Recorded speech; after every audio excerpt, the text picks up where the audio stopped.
Hello, hello.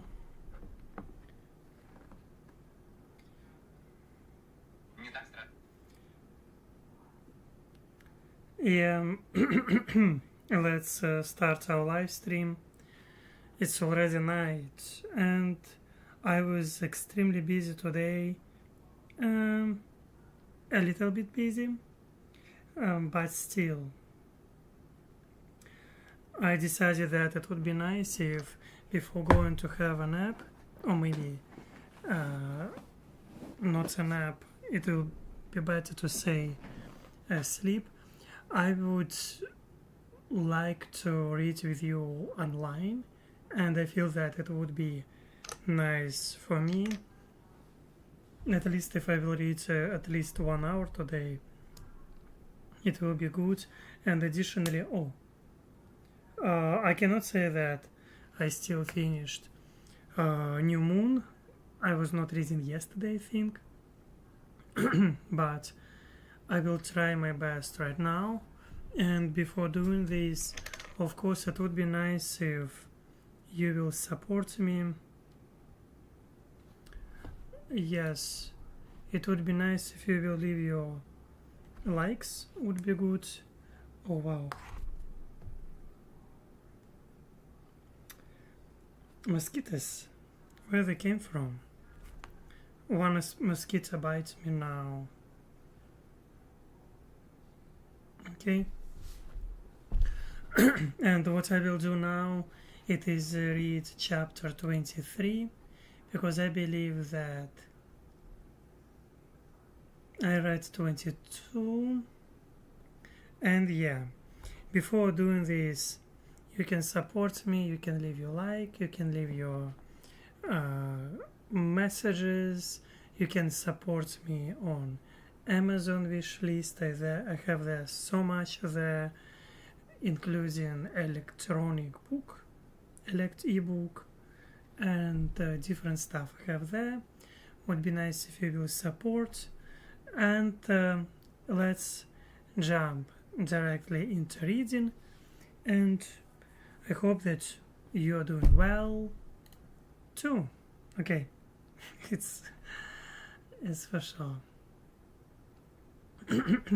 Okay, let's go. I didn't check audio, but I hope that it is good. It's a little bit cold. Maybe I should. It's not like cold, but it is like chilly. Yes, I should take this back on me, because I had this before, especially if we will read something about vampires. I definitely will have some chilly thing. Yes.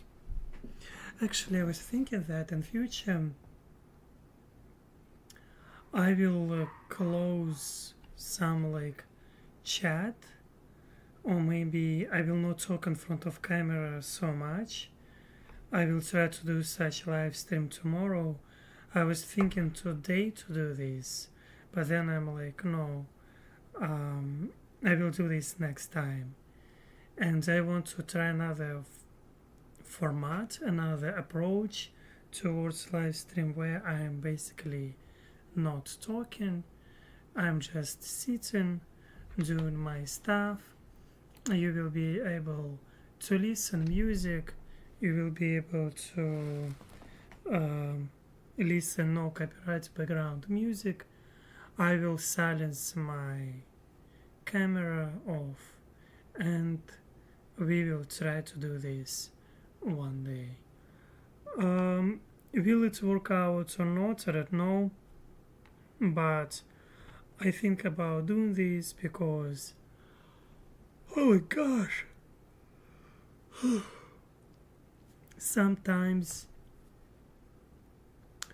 I just want to be online, but I do not want to talk. It's kind of strange feeling, and that's what I want to try to do. I want to be online, but I will not talk at all.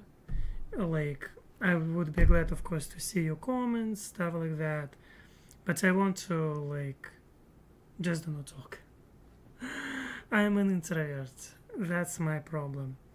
And every time when I'm talking out loud, it is effort from me. And maybe I'm lazy, I'm becoming lazy. I want to preserve my energy. I do not want to talk at all. Like, sometimes, like, that's how, I mean, I am. Yes. Okay. But now I will read. I will try my best. I will try what I can do in order to, I don't know, to finish this book somehow.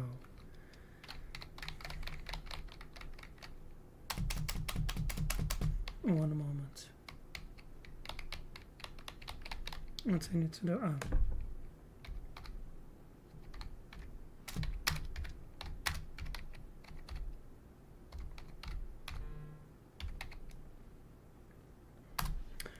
Messages.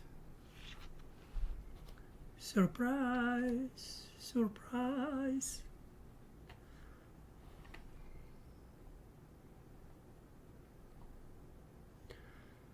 Oh, I'm so tired. Gosh.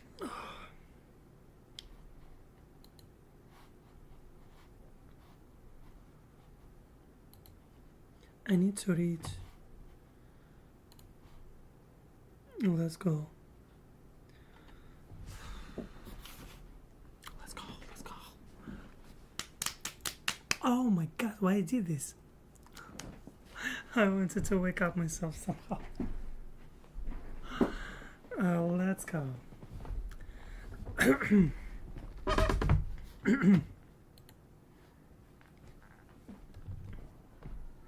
That truth.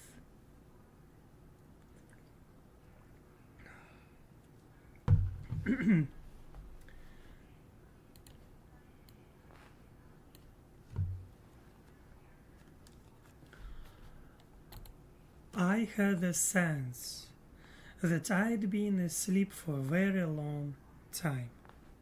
My body was stiff, like I hadn't moved once through all that time either. My mind was dazed and slow. Strange, colorful dreams and nightmares swirled dizzily around the inside of my head. They were so vivid. The horrible and the heavenly all mixed together into a bizarre jumble. There was sharp impatience and fear, both parts of that frustrating dream where your feet cannot move fast enough. And there were plenty of monsters, red-eyed friends that were all the more ghastly for their genteel civility. The dream was still strong, I could even remember the names. But the strongest, clearest part of the dream was not the horror. It was the angel that was most clear. It was hard to let him go and wake up. This dream did not want to be shoved away into the vault of dreams I refused to revisit.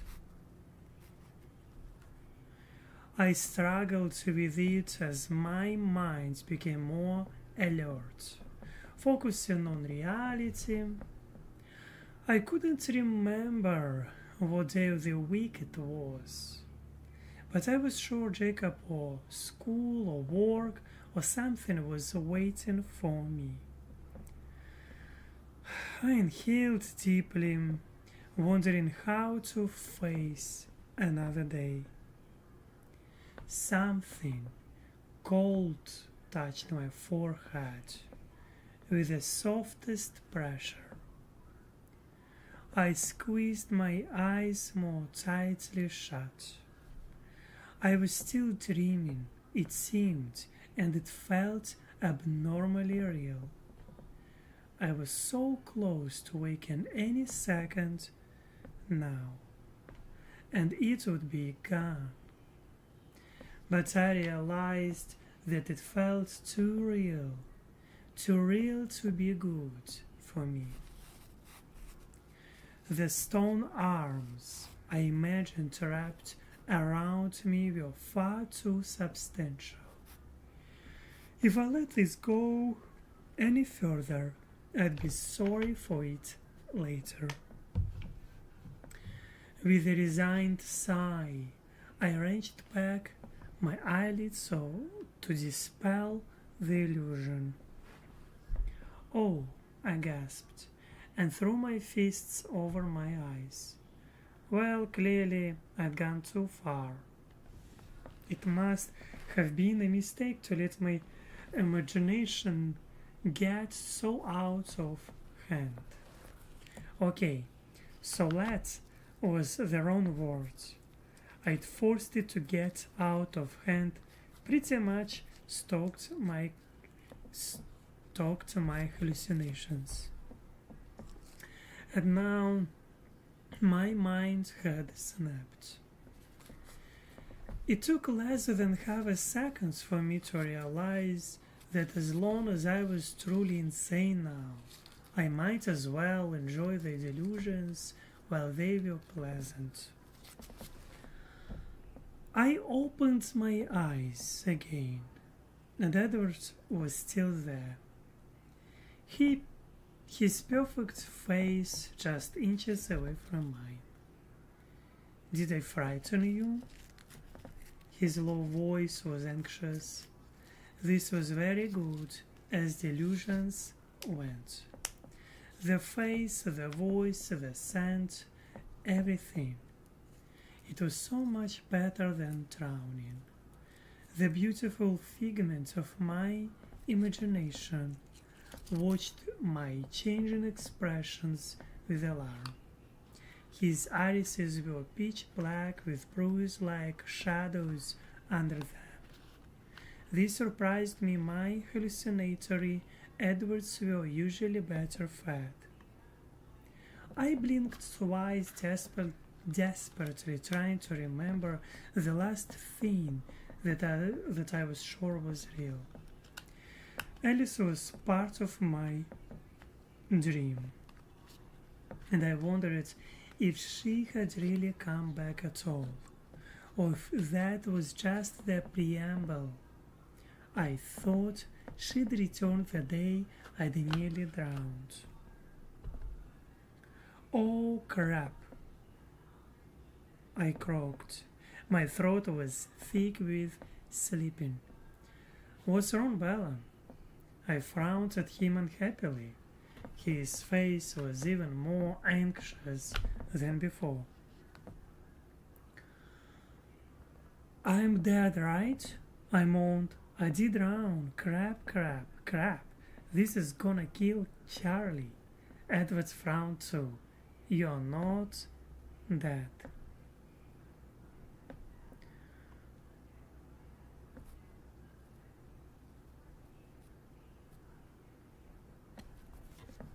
There was a message, and this message disappeared.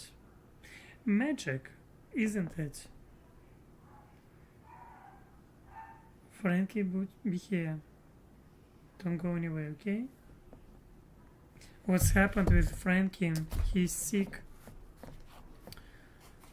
And every time when we need to go to the store, like hospital for Frankie, like it is expensive. X-ray can cost $700. And now he is sick. I think that we will wait a couple days, and if he will be sick again, he's coughing. uh, we need to go to the hospital for him, for sure. I'm trying him to calm down, to not bark at all, because he's extremely lost his cute puppy voice. Yeah, Frank.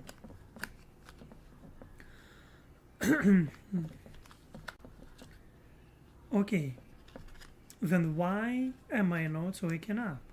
I challenged, raising my eyebrows. You are awake, Bella. I shook my head. Sure. That's what you want me to think. And then it will be worse than I do wake up. If I wake up, which I won't, because I'm dead, this is awful. Poor Charlie and Renee and Jake. I trailed off in horror at what I had done. I can see where you might confuse me with a nightmare. His short-lived smile was grim. But I can't imagine what you could have done to end up in hell. Did you commit many murders while I was away? I grimaced. Obviously not. If I was in hell, you wouldn't be with me, he sighed. My head was getting clearer. My eyes flickered away from his face unwillingly for 1 second, to the dark, open window, and then back to him. I started to remember details, and I felt a faint, unfamiliar blush warm the skin over my cheekbones as I slowly realized that Edward was real. Truly here with me, and I was wasting time being an idiot, of course, as always. Did all of that really happen then? It was almost impossible to reassign my dream as reality. I couldn't wrap my head around the concept. That depends. Edward's smile was still hard. If you're referring to us nearly being massacred in Italy, then yes. How strange, I mused. I really went to Italy. Did you know I'd never been further east than Albuquerque? I was there. I was in Albuquerque. Oh my gosh. What a nice memory. What a nice memory. He rolled his eyes. Maybe you should go back to sleep. You're not coherent. I'm not tired anymore. It was all coming clear now. What time is it? How long have I been sleeping? It's just after 1 in the morning, so about 14 hours. I stretched as he spoke. I was so stiff. Charlie? I asked. Edward frowned, sleeping. You should probably know that I'm breaking the rules right now. Well, not technically, since he said I was never to walk through his door again, and I came in the window, but still, the intent was clear. Charlie banned you from the house? I asked, disbelief quickly melting into fury. His eyes were sad. Did you expect anything else? My eyes were mad. I was going to have a few words with my father. Perhaps it would be a good time to remind him that I was over the legal age of adulthood. It didn't matter so much, of course, except in principle. All too soon there would be no reason for the prohibition. I turned my thoughts to less painful avenues. What's the story? I asked, genuinely curious, but also trying desperately to keep the conversation casual, to keep a firm grip on myself, so I wouldn't scare him away with a frantic, gnawing craving that was raging inside me. I need to write down words that I do not know. It is called active reading. And when I'm talking about active reading, I need to write on such cards that I have in front of me and write this down. And in future, I will add this to my thing. I have such thing with words that I found for myself a little bit confusing and with some descriptions. You can find some of them quite easy, some of them very difficult can be for me as for English learner. But what can I say? For example, we can find here words, pretty easy words, adequate. Can you see this? Adequate. And on another side of this amazing card, I have the description. I think that you can see it. Adequate, it is adjective, enough or satisfactory for a purpose. An example. With adequate means and time, scientists will be able to find a cure for cancer. That's what I need to do with the word knowing or knowing. I'm writing this down and trying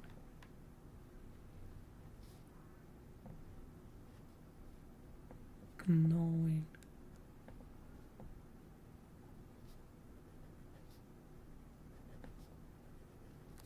Yes, I wrote this down, and in future, after I finish and reading, I need to write down on the other side explanation. Now I'm writing only words and putting these cards aside. Craving that was raging inside me. What do you mean? What am I telling Charlie? What's my excuse for disappearing for? How long was I gone?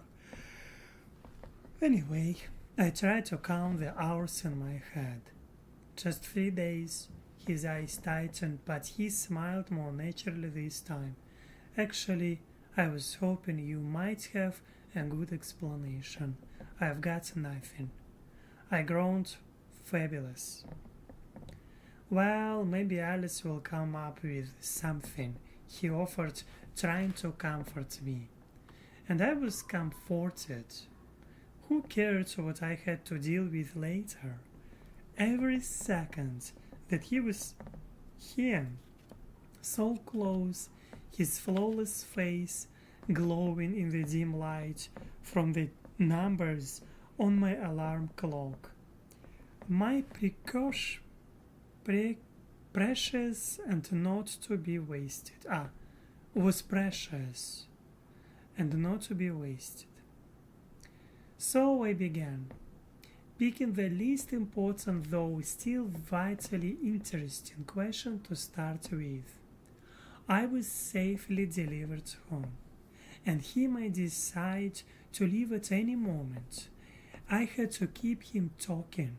Besides, this temporary heaven wasn't entirely complete without the sound of his voice. What have you been doing up until 3 days ago? His face turned weary in an instant. Nothing terribly exciting. Of course not, I mumbled. Why are you making that face? Well, I pursed my lips, considering if you were, after all, just a dream.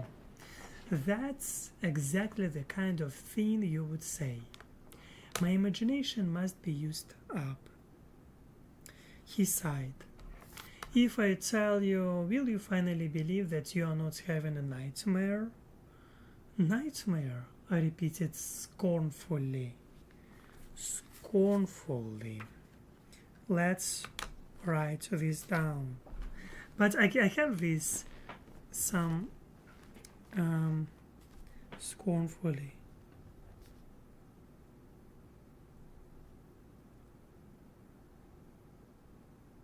Scorn.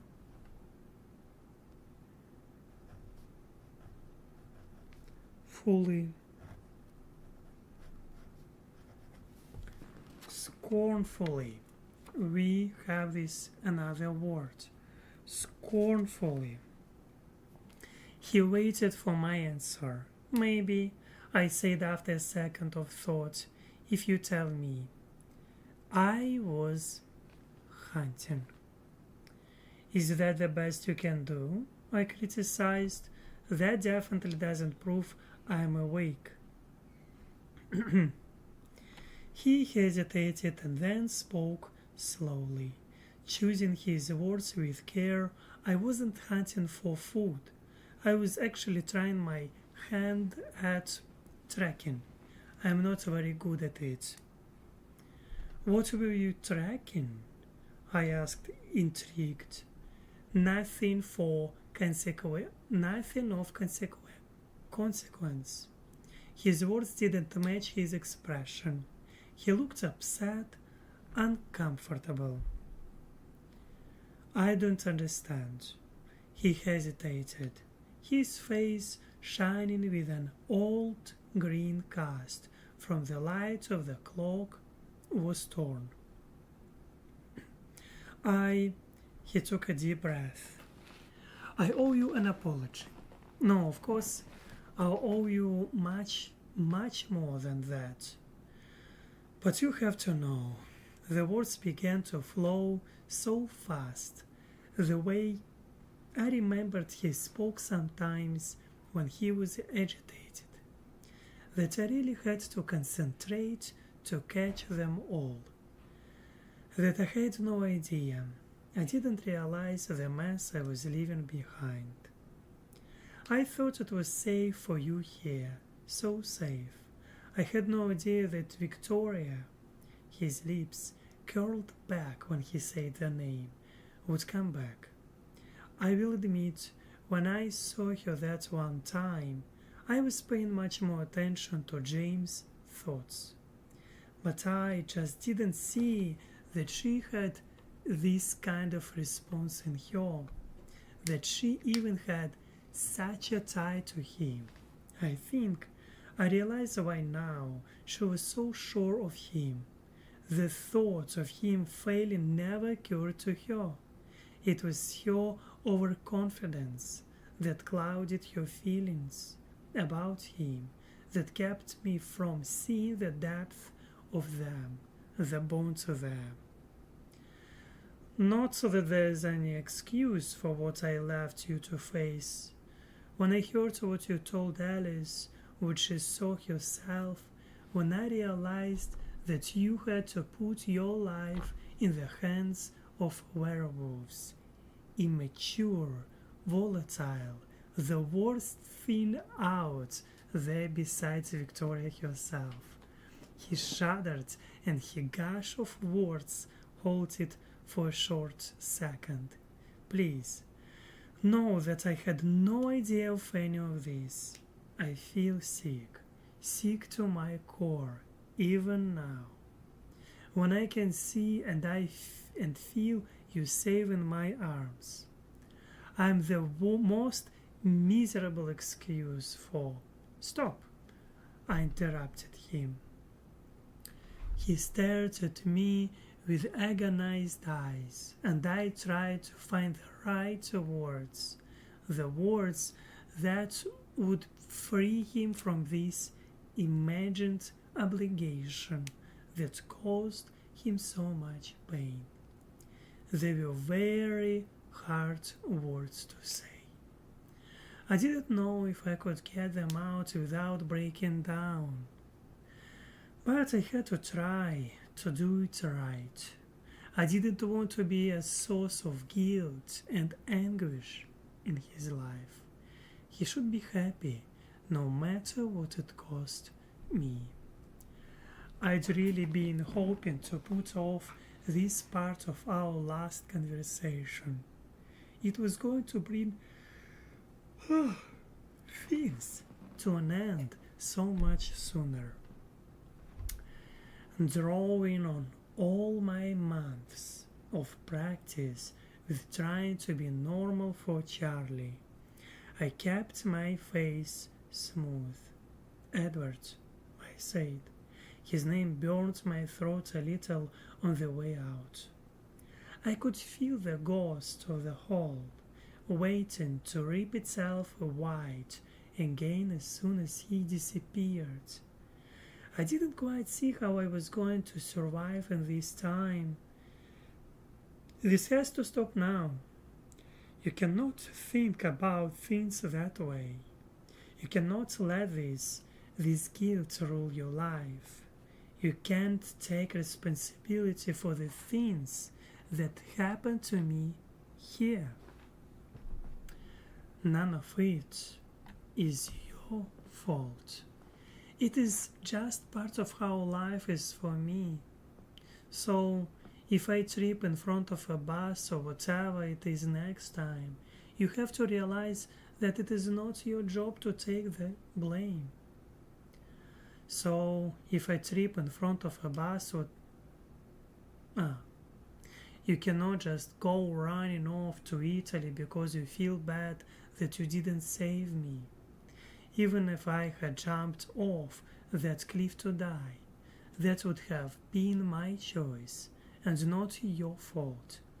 I know it's your nature to shoulder the blame for everything, but you really cannot let that make you go to such extremes. It is very irresponsible. Think of Esme and Carlisle, and I was on the edge of losing it. I stopped to take a deep breath, hoping to calm myself. I had to see him free. I had to make sure this never happened again. Isabella, Marie Swan. He whispered the strangest expression crossing his face. He almost looked mad. Do you believe that I asked the Volturi to kill me because I felt guilty? I could feel the blank incomprehension on my face, didn't you? Feel guilty? Intensely so, more than you can comprehend. Then what are you saying? I don't understand. Bella, I went to the Volturi because I thought you were dead. He said, voice soft, eyes fierce. Even if I'd had no hand in your death, he shuddered as he whispered the last words. Even if it wasn't my fault, I would have gone to Italy. Obviously, I should have been more careful. I should have spoken to Alice directly rather than accepting it second hand from Rosalie. But really, what was I supposed to think when the boy said Charlie was at the funeral? What are the odds? The odds? He muttered then, distracted. His voice was so low I was not sure I heard it right. The odds are always stacked against us. Mistake after mistake. I will never criticize Romeo again. Romeo.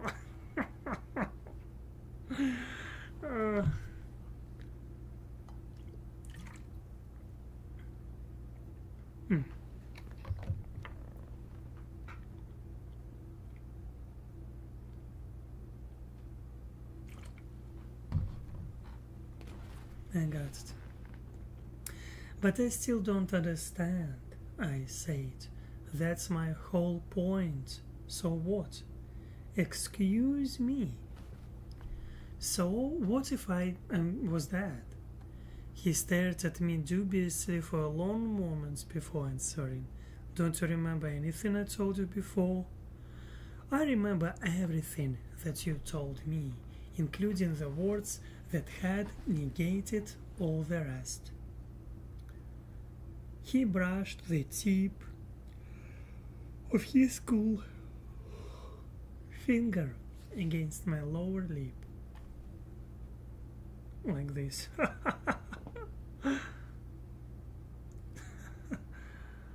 Bella, you seem to be under a misapprehension.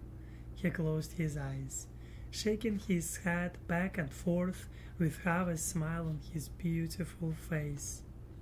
It wasn't a happy smile. I thought I'd explained it clearly before. Bella, I cannot live in a world where you do not exist. I am. My head swam as I looked for the appropriate word. Confused. That worked. I couldn't make sense of what he was saying.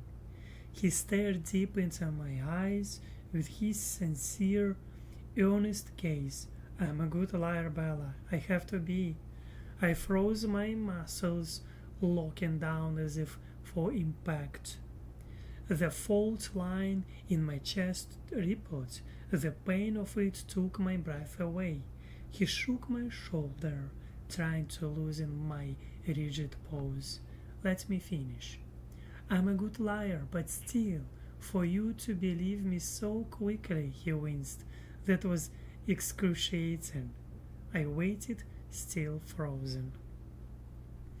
When we were in the forest, when I was telling you goodbye, I didn't allow myself to remember.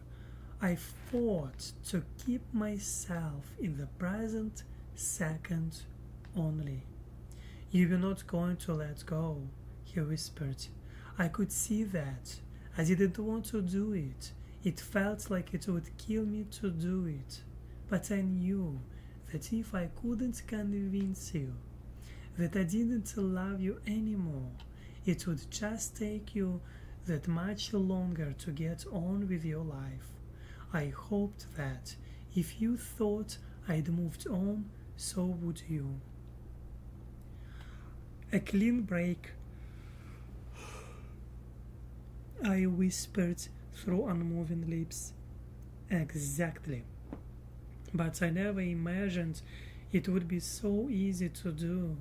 I thought it would be next to impossible, that you would be so sure of the truth that I would have to lie through my teeth for hours to even plant the seed of doubt in your head. I lied, and I am so sorry. Sorry because I hurt you. Sorry because it was a worthless effort. Sorry that I couldn't protect you from what I am. I lied to save you, and it didn't work. I am sorry. But how could you believe me after all thousands times I've told you I love you? How could you let on words break your faith in me? I didn't answer. I was too shocked to form a rational response. I could see it in your eyes that you honestly believed that I didn't want you anymore. The most absurd, ridiculous concept. As if there were any way that I could exist without needing you. I was still frozen. His words were incomprehensible because they were impossible. He shook my shoulder again, not hard but enough that my teeth rattled a little. Bella, he sighed. Really, what were you thinking? So I started to cry. The tears welled up and then gushed miserably down my cheeks. I knew it, I sobbed. I knew I was dreaming. You're impossible. he said, and he laughed once, a hard laugh, frustrated. How can I put this so that you will believe me? You're not asleep and you're not dead. I'm here and I love you. I have always loved you and I will always love you. I was thinking of you, seeing your face in my mind, every second that I was away. When I told you that I didn't want you, it was the very blackest kind of blasphemy. I shook my head while the tears continued to ooze from the corners of my eyes. You don't believe me, do you? He whispered, his face paler than his usual pale. I could see that even in the dim light. Why can you believe the lie, but not the truth? It never made sense for you to love me, I explained, my voice breaking twice. I always knew that. His eyes narrowed, his jaw tightened. I will prove you are awake, he promised. He caught my face securely between his iron hands, ignoring my struggles when I tried to turn my head away. Please don't, I whispered. He stopped.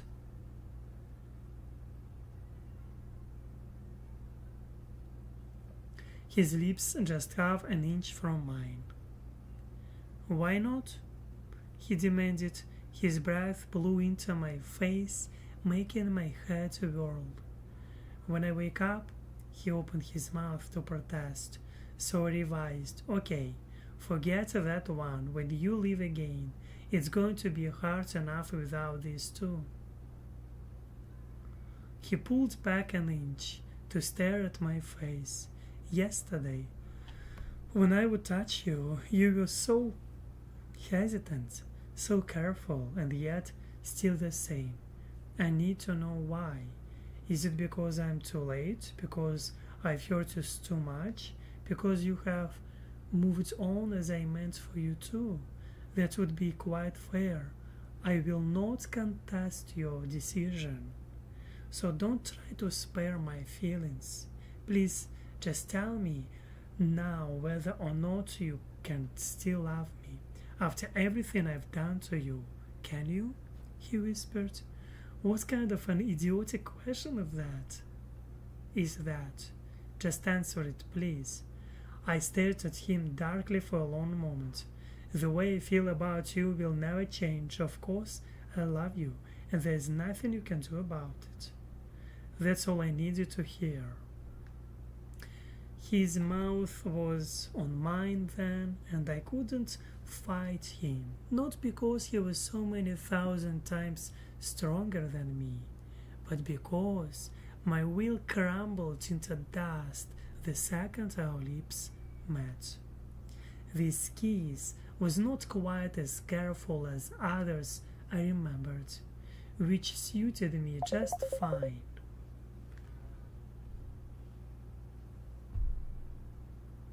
If I was going to rip myself up further, I might as well get as much as straight as possible.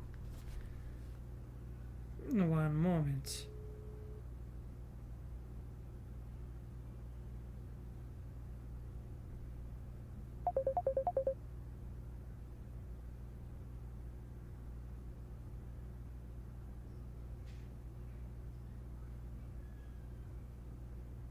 One moment.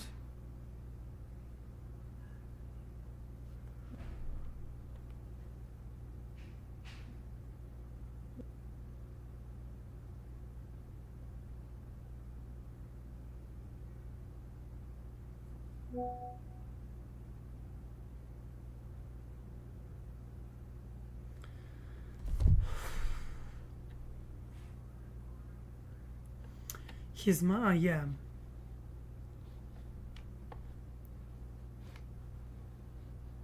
Which suited me just fine. If I was going to rip myself up further, I might as well get as much in trade as possible. So I kissed him back, my heart pounding out a jagged, disjointed rhyme, while my breathing turned to painting, and my fingers moved greedily to his face. I could feel his marble body against every line of mine, and I was so glad he hadn't listened to me. There was no pain in the world that would have justified missing this. His hands memorized my face, the same way mine were tracing his, and in the brief seconds when his lips were free, he whispered my name. When I was starting to get dizzy, he pulled away only to lay his ear against my heart. I lay there dazed, waiting for my gasping to slow and quiet. By the way, he said in a casual tone, I'm not leaving you. I didn't say anything, and he seemed to hear skepticism in my silence. He lifted his face to lock my gaze in his. I'm not going anywhere, not without you, he added more seriously. I only left you in the first place because I wanted you to have a chance at a normal, happy human life. I could see what I was doing to you, keeping you constantly on the edge of danger, taking you away from the world you belonged in, risking your life every moment I was with you. So I had to try. I had to do something, and it seemed like leaving was the only way. If I hadn't thought you would be better off, I could have never made myself leave. I'm much too selfish. Only you could be more important than what I wanted, what I needed. What I want and need is to be with you. And I know I will never be strong enough to live again. I have too many excuses to stay. Thank heaven for that. It seems you cannot be safe, no matter how many miles I put between us. I'm here, looks like you are getting calls. Yes, I have messages, calls, people want to talk with me. I just need to silence my phone and try to ignore everything except reading and focusing on English, because now I started to write some words down that I do not understand on small little cards. I think it would be useful for me in future to do this new concept. They call this active reading, and of course sometimes why not? Why not to write down some words that I don't know? Don't promise me anything, I whispered. If I let myself hope and it came to nothing, that would kill me, where all those merciless vampires had not been able to finish me off, hope would do the job. Anger glinted metallic in his black eyes. You think I am lying to you now? No, not lying. I shook my head, trying to think it through coherently, to examine the hypothesis that he did love me, while staying objective, clinical, so I wouldn't fall into the trap of hoping. You could mean it now, but what about tomorrow, when you think about all the reasons you left in the first place, or next month, when Jasper takes a snap at me? He flinched. I thought back over those last days of my life before he left me, tried to see them through the filter of what he was telling me now.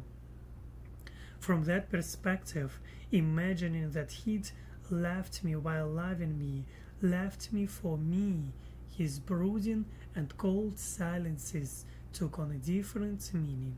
It isn't as if you hadn't thought the first decision through, is it? I guessed you will end up doing what you think is right. I'm not as strong as you give me credit for, he said. Right and wrong have ceased to mean much to me. I was coming back anyway. Before Rosalie told me the news, I was already past trying to live through 1 week at a time, or every 1 day. I was fighting to make it through a single hour. It was only a matter of time, and not much of it, before I showed up at your window and begged you to take me back. I'd be happy to back now if you'd like that. I grimaced. Be serious, please. Oh, I am, he insisted, glaring now. Will you please try to hear what I am telling you? Will you tell me, attempt to explain what you mean to me? He waited, studying my face, as he spoke to make sure I was really listening. Before you, Bella, my life was like a moonless night, very dark, but there were stars, points of light and reason. And then you shot across my sky like a meteor. Suddenly, everything was on fire. There was brilliancy, there was beauty. When you were gone, when the meteor had fallen over the horizon, everything went black. Nothing had changed, but my eyes were blinded by the light. I couldn't see the stars anymore, and there was no more reason for anything. I wanted to believe him, but this was my life without him that he was describing, not the other way around. Your eyes will adjust, I mumbled. That's just the problem. They cannot. What about your distractions? He laughed without a trace of humor. Just part of the lie, laugh. There was no distraction from the agony. My heart hasn't beat in almost 90 years, but this was different.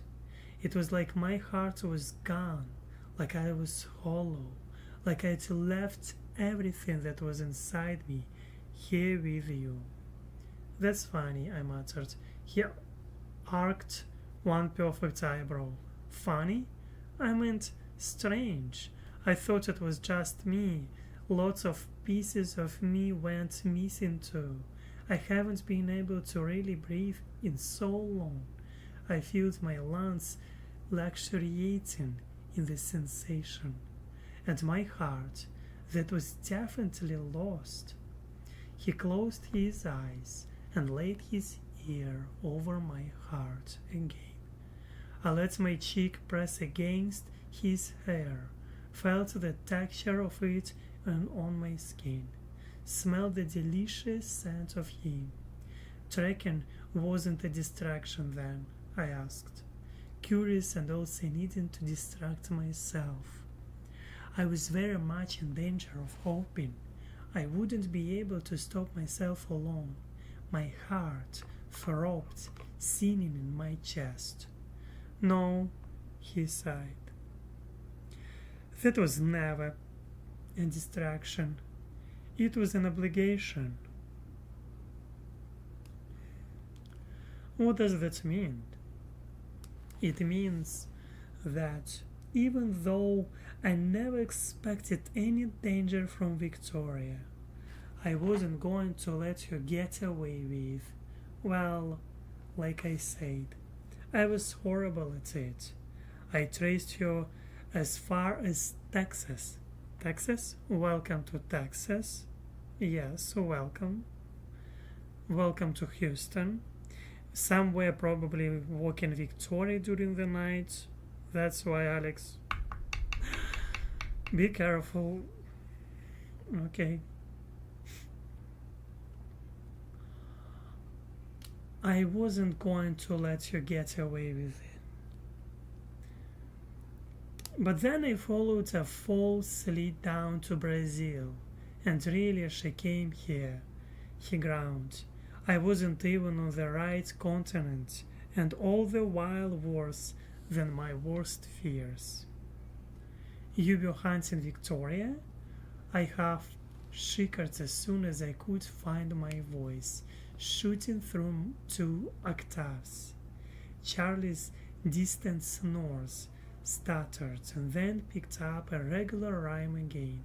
Not well, Edward answered, studying my outraged expression with a confused look. But I will do better this time. She will not be taking perfectly good air by breathing in and out for much longer. Oh yeah, I'm glad to see you, Sam. Heart to you. Yes, I want to take 1 minute break. I want to drink a little bit. Yes, heart to you. Sam Smith, nice to see you. I hope that we have good connection and you can see me well. That's what I'm hoping for. And also I hope that we have good sound, because it is not always working in my favor. Pretty often I have troubles, yeah, but now I think that it must work well.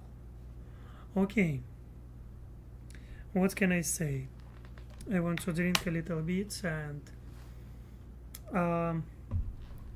today I already wrote 10 pages, 10 words in my flashcards, if I can say so. 10 words with different explanations. All these words will be interesting for me to read and memorize. Why do this? Because I found 100 words for TOEFL exam, and I am trying to memorize them and write them down. I will have 100 flashcards with like for example, adversely. You can see this word, adversely. Adversely. It means, I think you know, it is academic words more, and it means show me the words. Oh yeah, adversely. I think that you know this. Yeah, it would be nice to know your opinion. In other words, it is addictive. Pretty simple words, but still, it was in 100 words. Addictive. Addictive. I hope that I will remember them after a while and I will be able to know them better. Adapt. Adapt.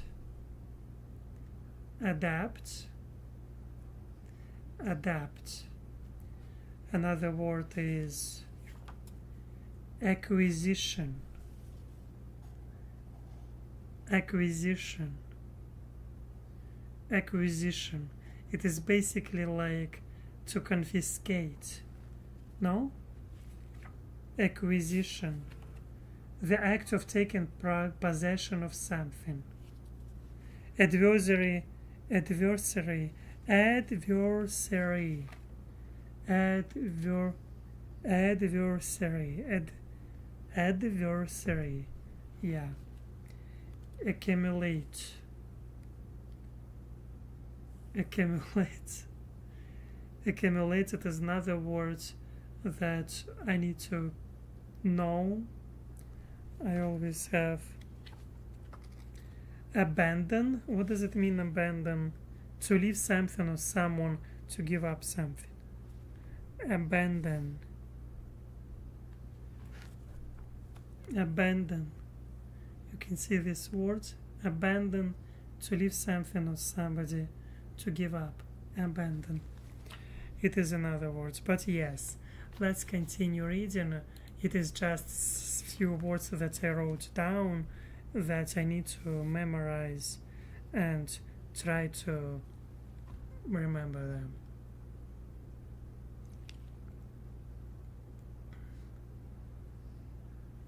Mm-hmm. And yes, by the way, before going reading, I will remind you can support me by leaving your likes, big likes like that. Also, you can support me on Amazon wishlist. I have there a lot of good, useful things, tools for studying language. It is books or electronic books, whatever you like. Also, I have there so much stuff. If you want to support me, if you have opportunity, I'm not stopping you from helping me. But I will continue to read this book. Oops.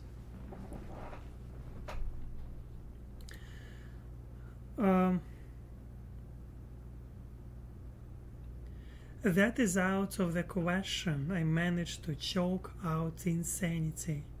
Even if he had Emmet or Jasper help him, even if he had it was worse than my other imaginings.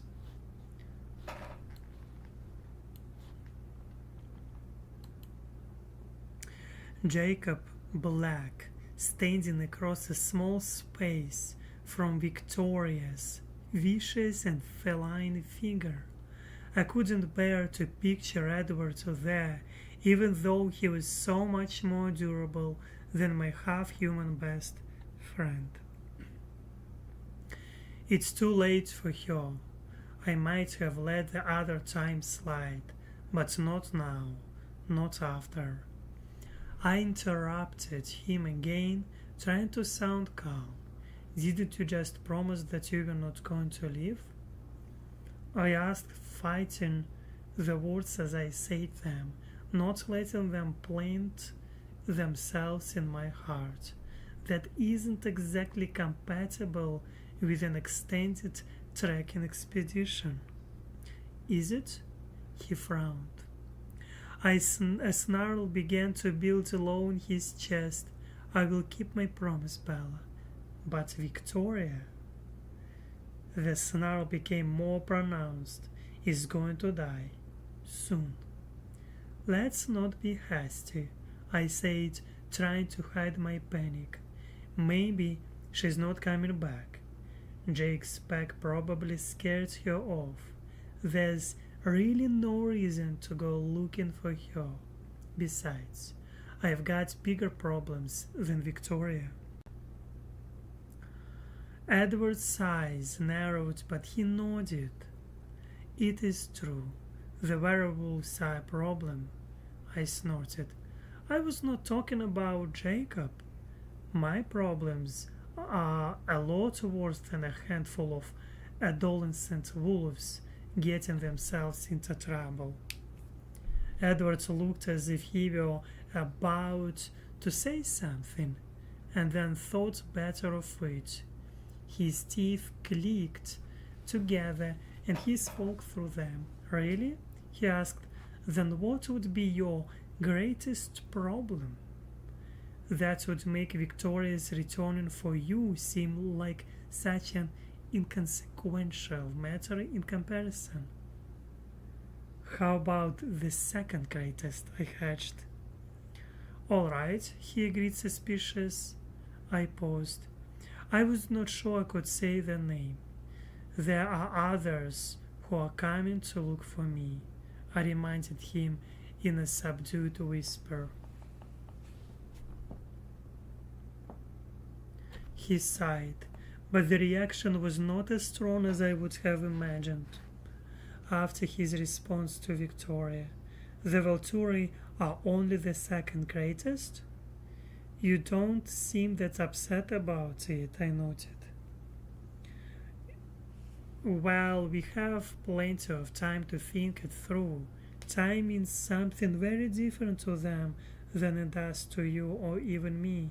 They count years the way you count days. I wouldn't be surprised if you were 30 before you crossed their minds again, he added lightly. Horror washed through me. 30. So his promises meant nothing in the end. If I were going to turn 30 someday, then he couldn't be planning on staying long. The harsh pain of this knowledge made me realize that I'd already begun to hope without giving myself permission to do so. You don't have to be afraid, he said anxious as he watched the tears do up again on the rims of my eyes. I won't let them hurt you while you are here. Not that I cared what happened to me when he left. He took my face between his two stone hands, holding it tightly while his midnight eyes glared into mine with the gravitational force of a black hole. I will never leave you again. But you said 30. Oh my gosh, I whispered. The tears leaked over the edge. What? You're going to stay but let me get old anyway, right? His eyes softened while his mouth went hard. That's exactly what I'm going to do. What choice have I? I cannot be without you, but you will not destroy your soul. Is this really? I tried to keep my voice even, but this question was too hard. I remembered his face when Arrow had almost begged him to consider making me immortal. The sick look there. Was this fixation with keeping me human really about my soul, or was it because he wasn't sure that he wanted me around that long? Yes, he asked, waiting for my question. I asked a different one, almost but not quite as hard. But what about when I get so old that people think I'm your mother, your grandmother? My voice was pale with revulsion. I could see Grant's face again in the dream mirror. His whole face was soft now. He brushed the tears from my cheek with his lips. That doesn't mean anything to me, he breathed against my skin. You will always be the most beautiful thing in my world, of course. He hesitated, flinching slightly. You outgrew me. If you wanted something more, I would understand that, Bella. I promise I wouldn't stand in your way if you wanted to leave me. His eyes were liquid, onyx, and utterly sincere. He spoke as if he'd put endless amounts of thought into this asinine plan. Asinine. I need to write this down to my card. I never saw these words before, and in future I will add description.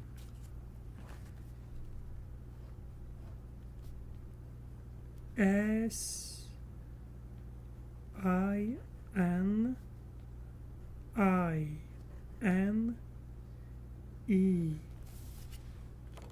Asinine. I want to show this to you.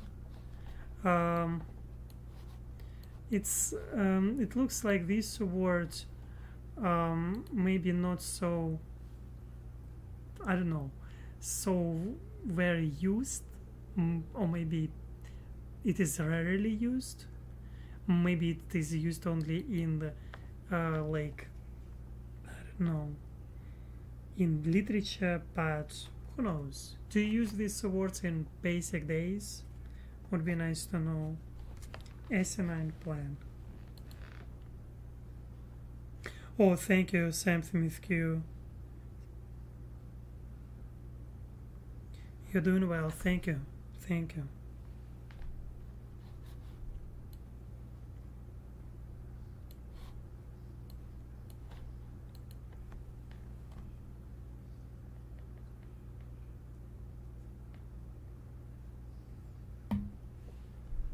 Mm-hmm.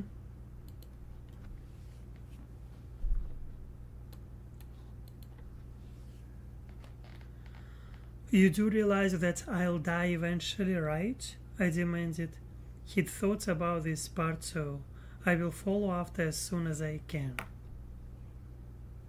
That is seriously. I looked for the right word. Sick. Bala is the only right way left. Let's just back up for a minute. I said, feeling angry, made it so much easier to be clear, decisive. You do remember the Volturi, right? I cannot stay human forever. They will kill me.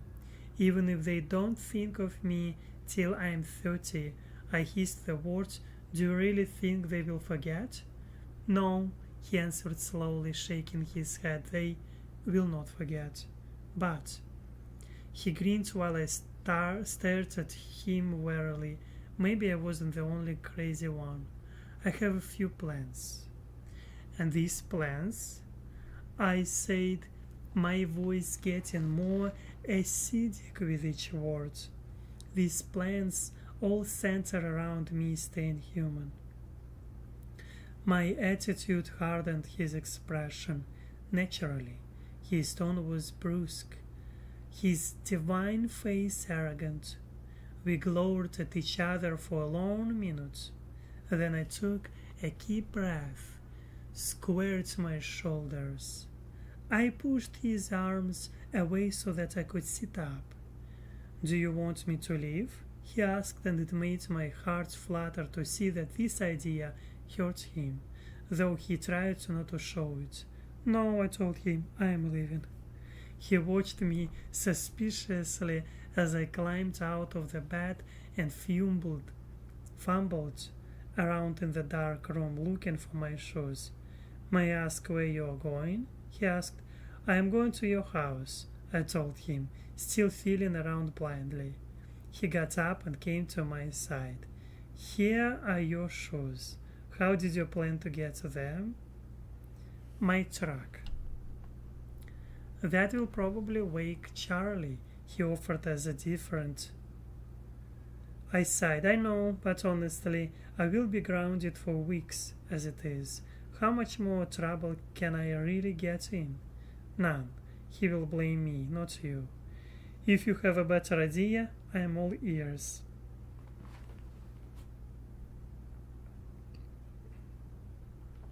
Stay here, he suggested, but his expression wasn't hopeful.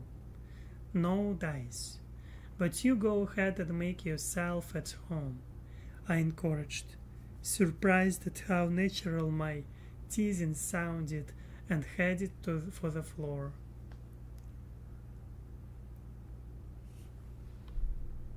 He was there before me, blocking my way. I frowned and turned for the window. It wasn't really that far to the ground, and it was mostly grass beneath. Okay, he sighed, I will give you a ride. I shrugged. Either way, but you probably should be there too. And why is that? Because you are extraordinarily opinionated, and I am sure you will want a chance to air your views. My views on which subject? He asked through his teeth. This isn't just about you anymore. You are not the center of the universe, you know? My own personal universe was, of course, a different story. If you're going to bring the Volturi down on us over something as stupid as leaving me human, then your family ought to have a say. A say in what? He asked, each word distinct. My mortality. I am putting it to a vote. Ah, my God, my God. She decided to do a vote. How many pages we have in this book? Guys, girls, she's crazy. She's insane. She is insane. 543.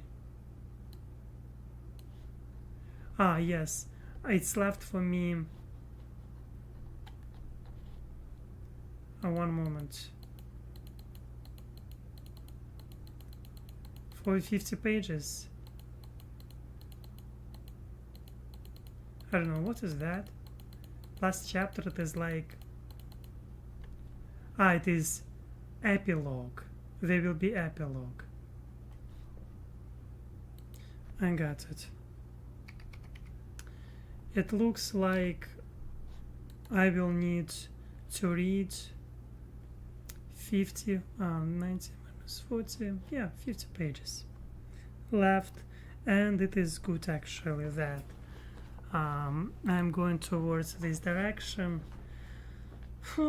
I was reading this chapter extremely slowly, and I was a little bit, I don't know,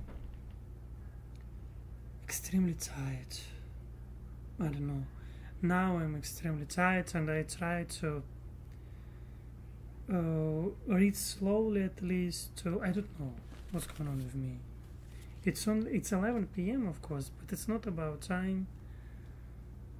I'm just lazy these days. That's all about this. Okay, I wrote 3 words down. You can see Frankie. Yes, I wrote from this chapter only 3 words. First one, it is scornfully. Scornfully. Have no clue. I need to write this down. Explanation on the other side. On other side. Second word, gnawing. On gnawing. I don't know how to say this correctly. You can see gnawing. Another words, it is asinine plan. There was asinine plan. I want to look these explanations now. I want to look only one word, asinine. It would be nice to see explanation of. Oops.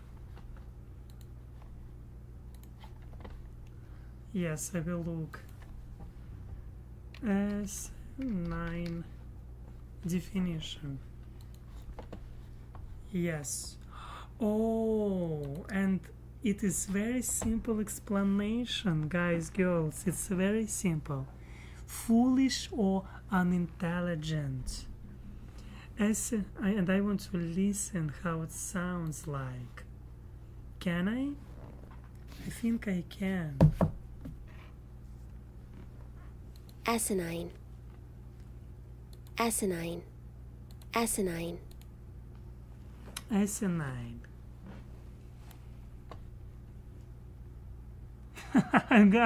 I'm putting my head towards the speaker.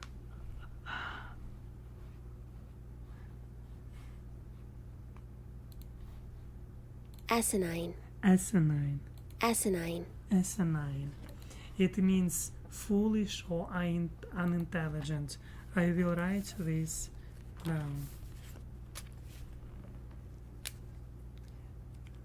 It is adjective.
The word is derived from Latin, meaning of a donkey or ass.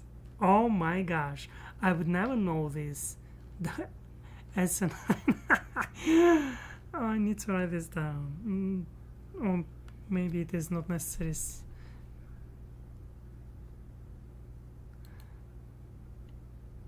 Examples.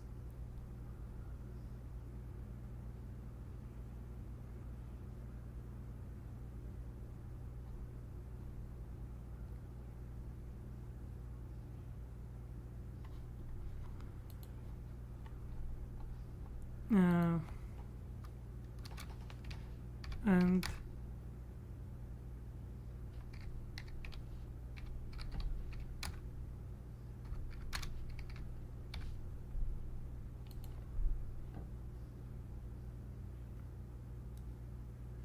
or for like an S, SN9.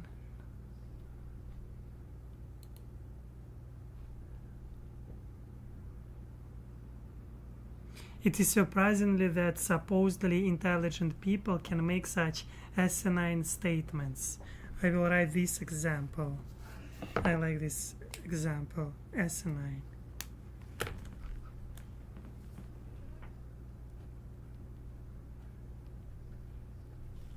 Surprising.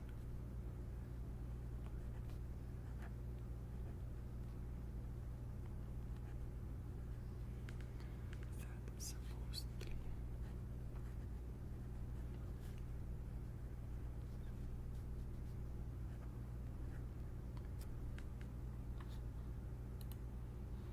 Oh my god.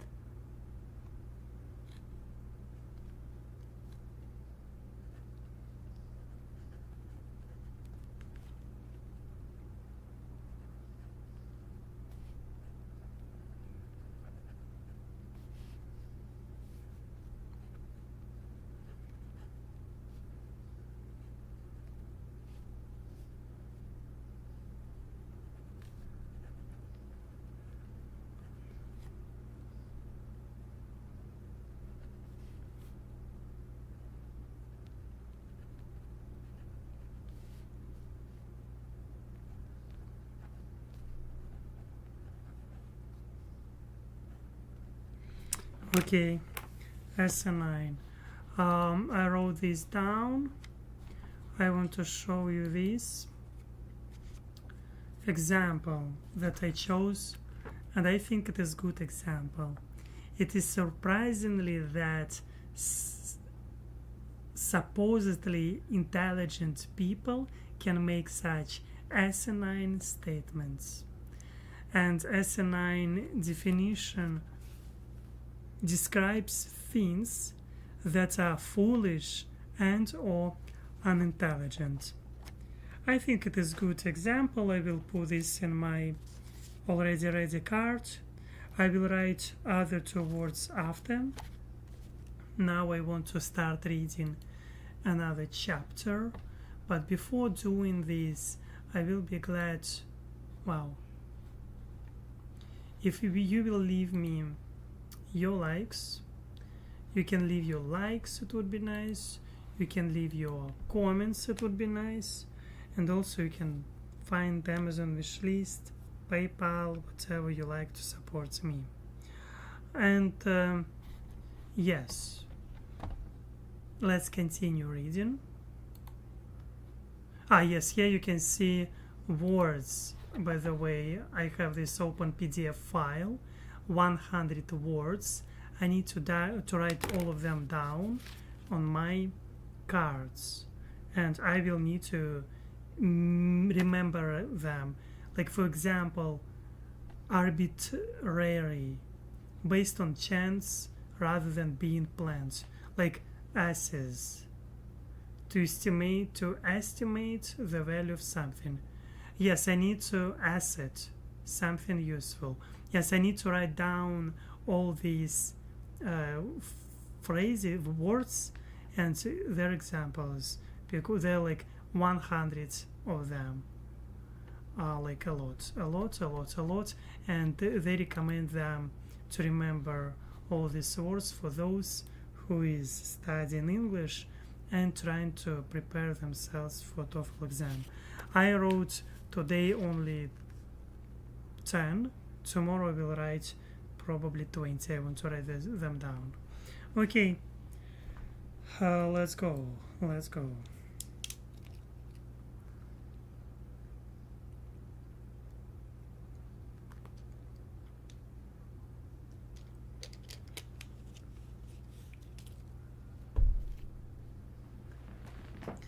Chapter 24. Votes.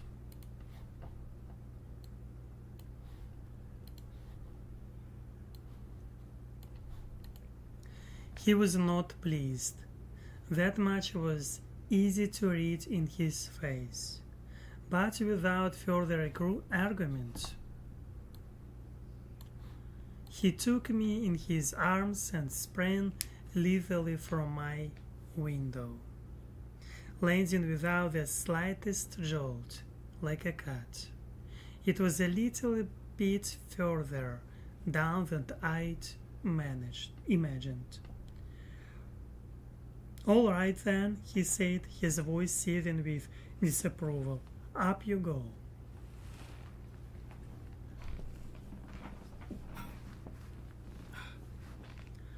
He helped me onto his back and took off running. Even after all this time, it felt routine. Easy. Evidently this was something you never forgot, like riding a bicycle. It was so very quiet and dark as he ran through the forest, his breathing slow and even, dark enough that the trees flying past us were nearly invisible, and only the rush of air in my face truly gave away our speed. The air was damp. It didn't burn my eyes the way the wind in the big plaza had, and that was comforting, as was the night, too, after that terrifying brightness, like the thick quilts I'd played under as a child. The dark felt familiar and protecting. I remember that running through the forest like this used to frighten me, that I used to have to close my eyes. It seemed a silly reaction to me now. I kept my eyes wide, my chin resting on his shoulder, my cheek against his cheek. The speed was accelerating, 100 times better than the motorcycle. I turned my face toward him and pressed my lips into the cold stone skin of his neck. "Thank you," he said as the vague black shapes of trees raced past us. "Does that mean you've decided you're awake?" I laughed. The sound was easy and natural, effortless. It sounded right. Not really, more that either way, I'm not trying to wake up, not tonight. "I will earn your trust back somehow," he murmured, mostly to himself, "if it is my final act." "I trust you," I assured him. "It's me I don't trust." "Explain that, please." He'd slowed to a walk. I could only tell because the wind ceased, and I guessed that we were not far from the house.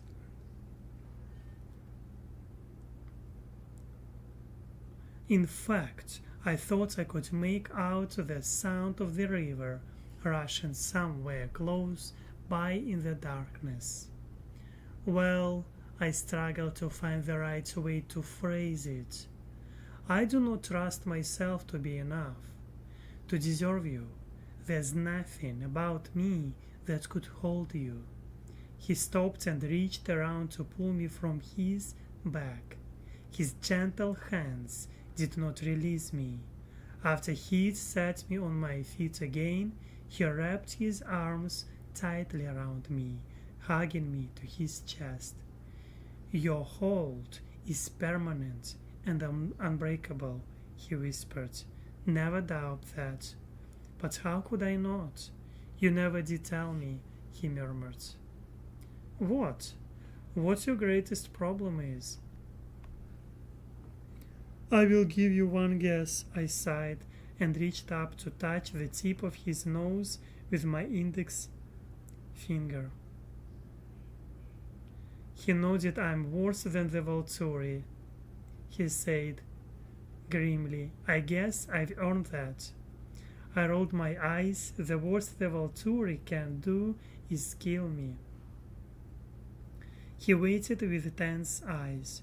You can leave me, I explained. The Valtteri, Victoria, they're nothing compared to that. Even in the darkness, I could see the anguish twist his face. It reminded me of his expression under Jane's torturing gaze. I felt sick and regretted speaking the truth. Do not, I whispered, touching his face. Don't be sad. He pulled one corner of his mouth up half-heartedly, but his expression didn't touch his eyes. If there was only some way to make you see that I cannot leave you, he whispered, time, I suppose, will be the way to convince you. I liked the idea of time. Okay, I agreed. His face was still tormented. I tried to distract him with inconsequentials. So, since you are trying, can I have my stuff back? I asked, making my tone as light as I could manage. My attempt worked to an extent. He laughed, but his eyes retained the misery. Your things were never gone, he told me. I knew it was wrong, since I promised you peace without reminders. It was stupid and childish, but I wanted to leave something of myself with you.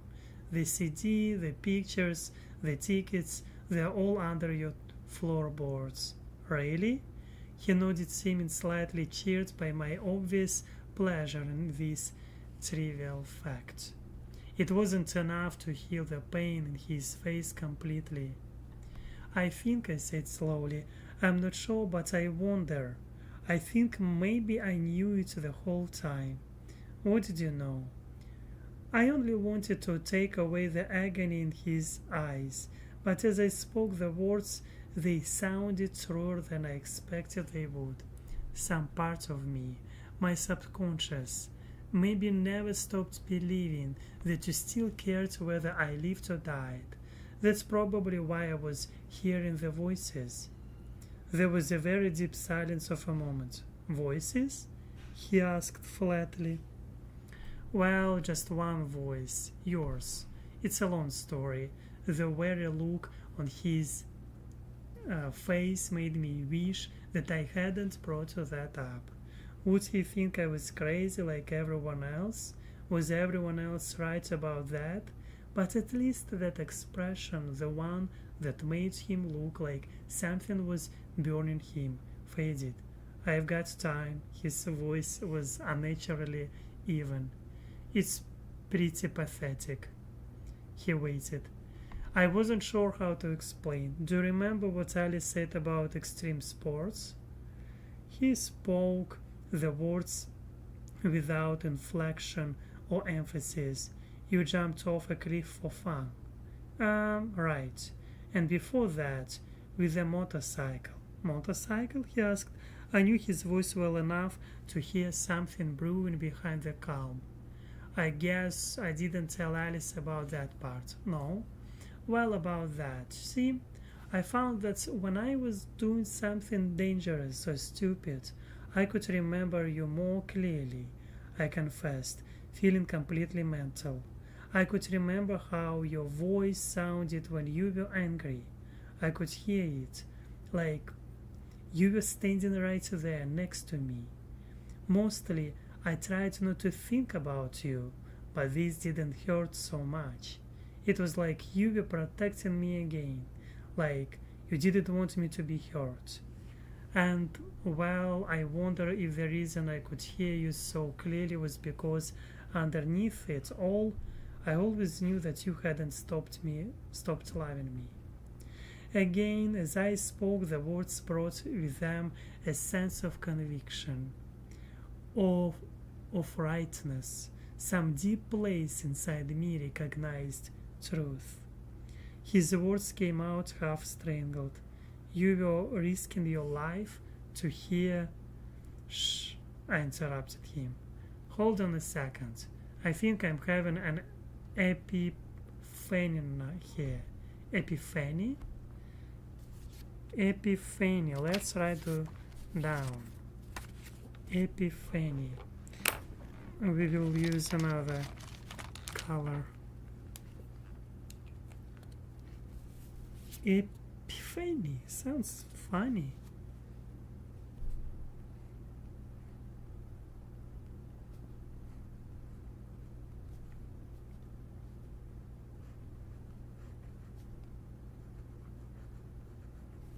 Or maybe epiphany. Epiphany? I will write description after, maybe tomorrow. Okay?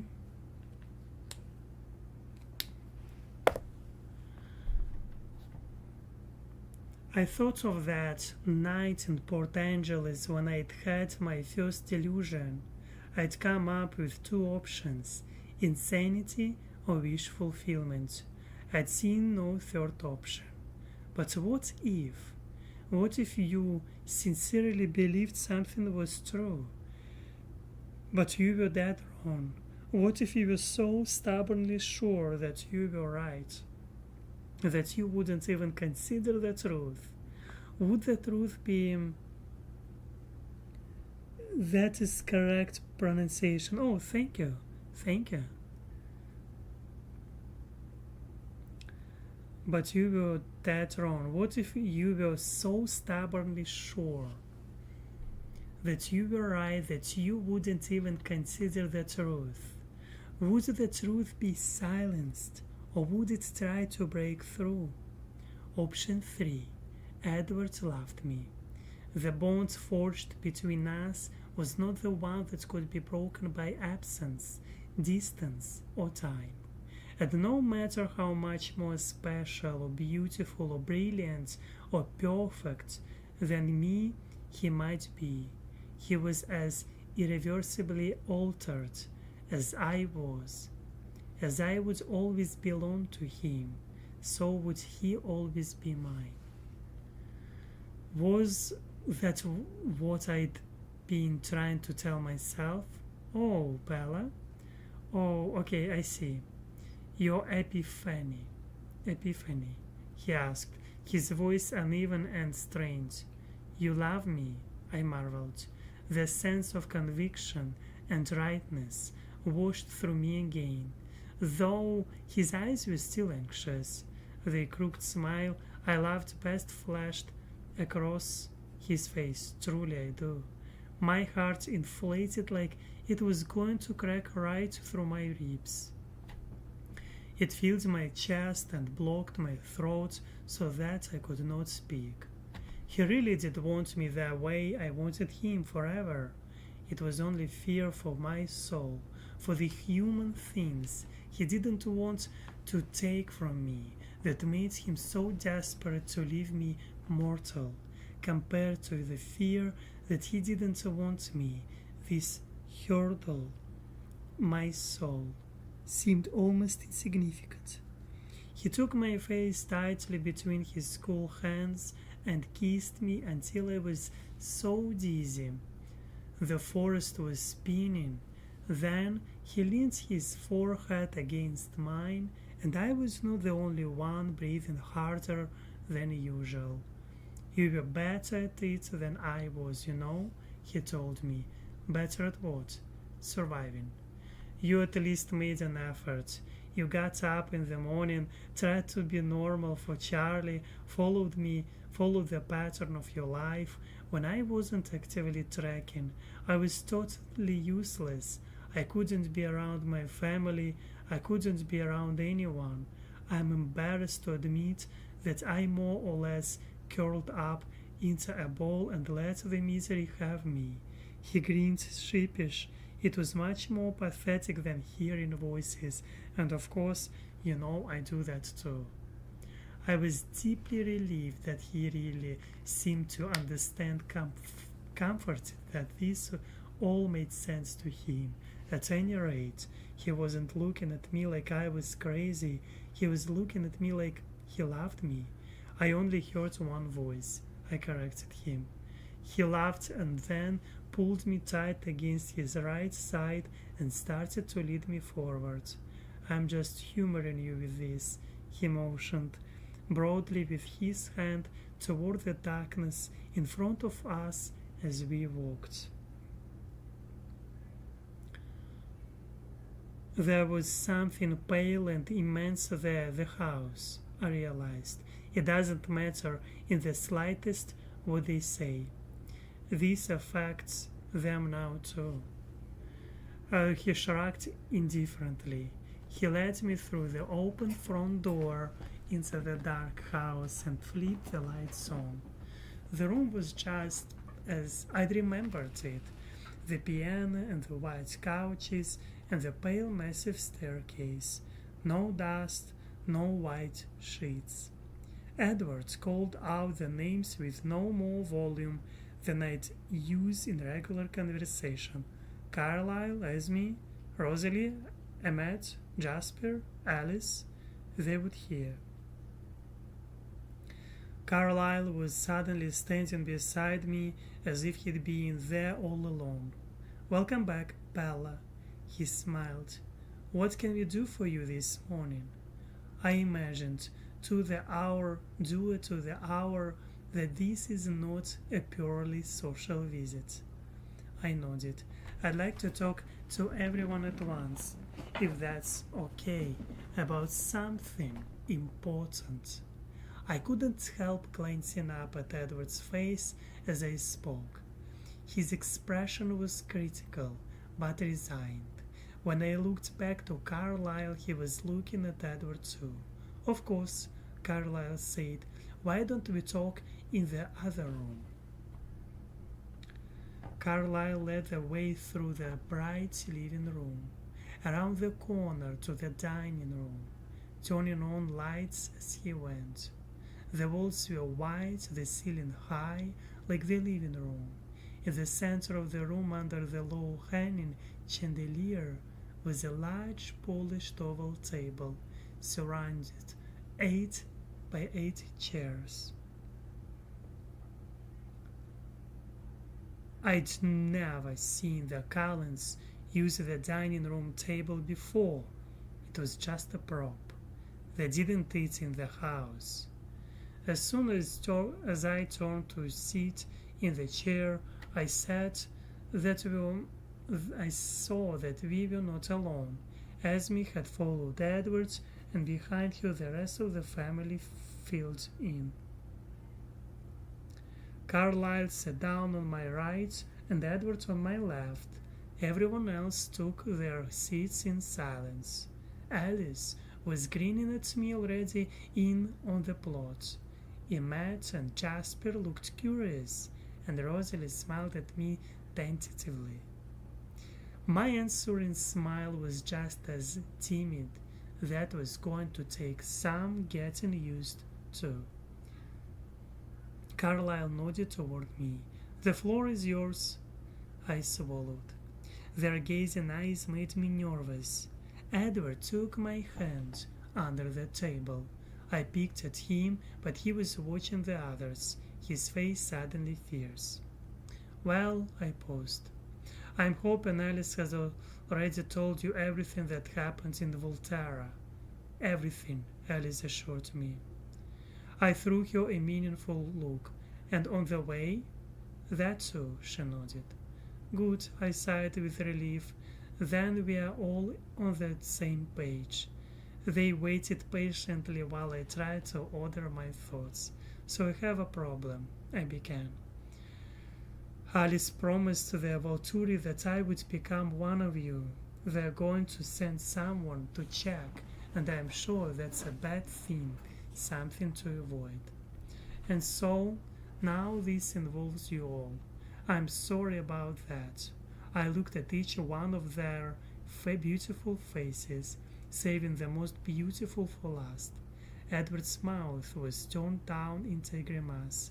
"But if you don't want me, then I'm not going to force myself on you, whether Alice is willing or not."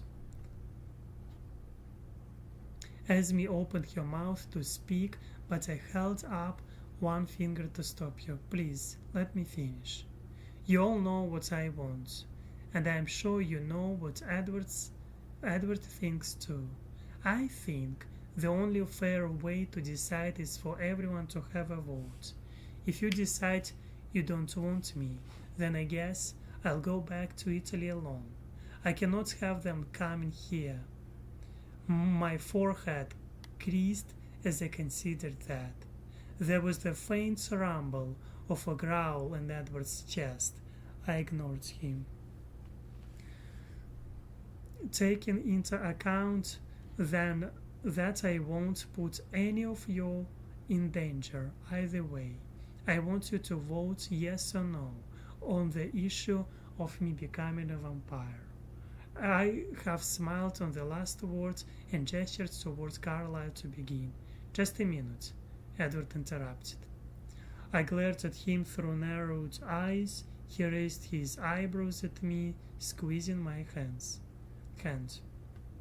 I have something to add before we vote, I sighed. About the danger Bella's referring to, he continued, I don't think we need to be overly anxious. His expression became more animated. He put his free hand on the shining table and leaned forward. You see, he explained, looking around the table while he spoke, there was more than one reason why I didn't want to shake Ara's hand. There, at the end, there's something they didn't think of, and I didn't want to clue them in. He grinned. Which was? Alice prodded. I was sure my expression was just as skeptical as yours. The Volturi are overconfident, and with good reason. When they decide to find someone, it's not really a problem. Do you remember Dimitri? He glanced down at me. I shuddered. He took that as a yes. He finds people, that's his talent. Why they keep him? Now the whole time we were with any of them, I was picking their brains for anything that might save us, getting as much information as possible. So I saw how Dimitri's talent works. He's a tracker 1,000 times more gifted than James was. His ability is loosely related to what I do or what Ara does. He catches the flavor, I don't know how to describe it, the tenor of someone's mind, and then he follows that. It works over immense distances. But after Ara's little experiments, well, Edward shrugged. You think he won't be able to find me? I said flatly. He was smug. I'm sure of it. He relies totally on that other sense.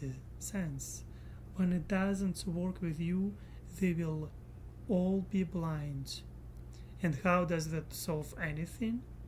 Quite obviously, Alice will be able to tell when they are planning a visit, and I will hide you. They will be helpless. He said with fierce enjoyment. It will be like looking for a piece of straw in a haystack. And he and Emmett exchanged a glance and a smirk. This made no sense, but they can find you, I reminded him, and I can take care of myself. Emmett laughed and reached across the table toward his brother, extending a fist.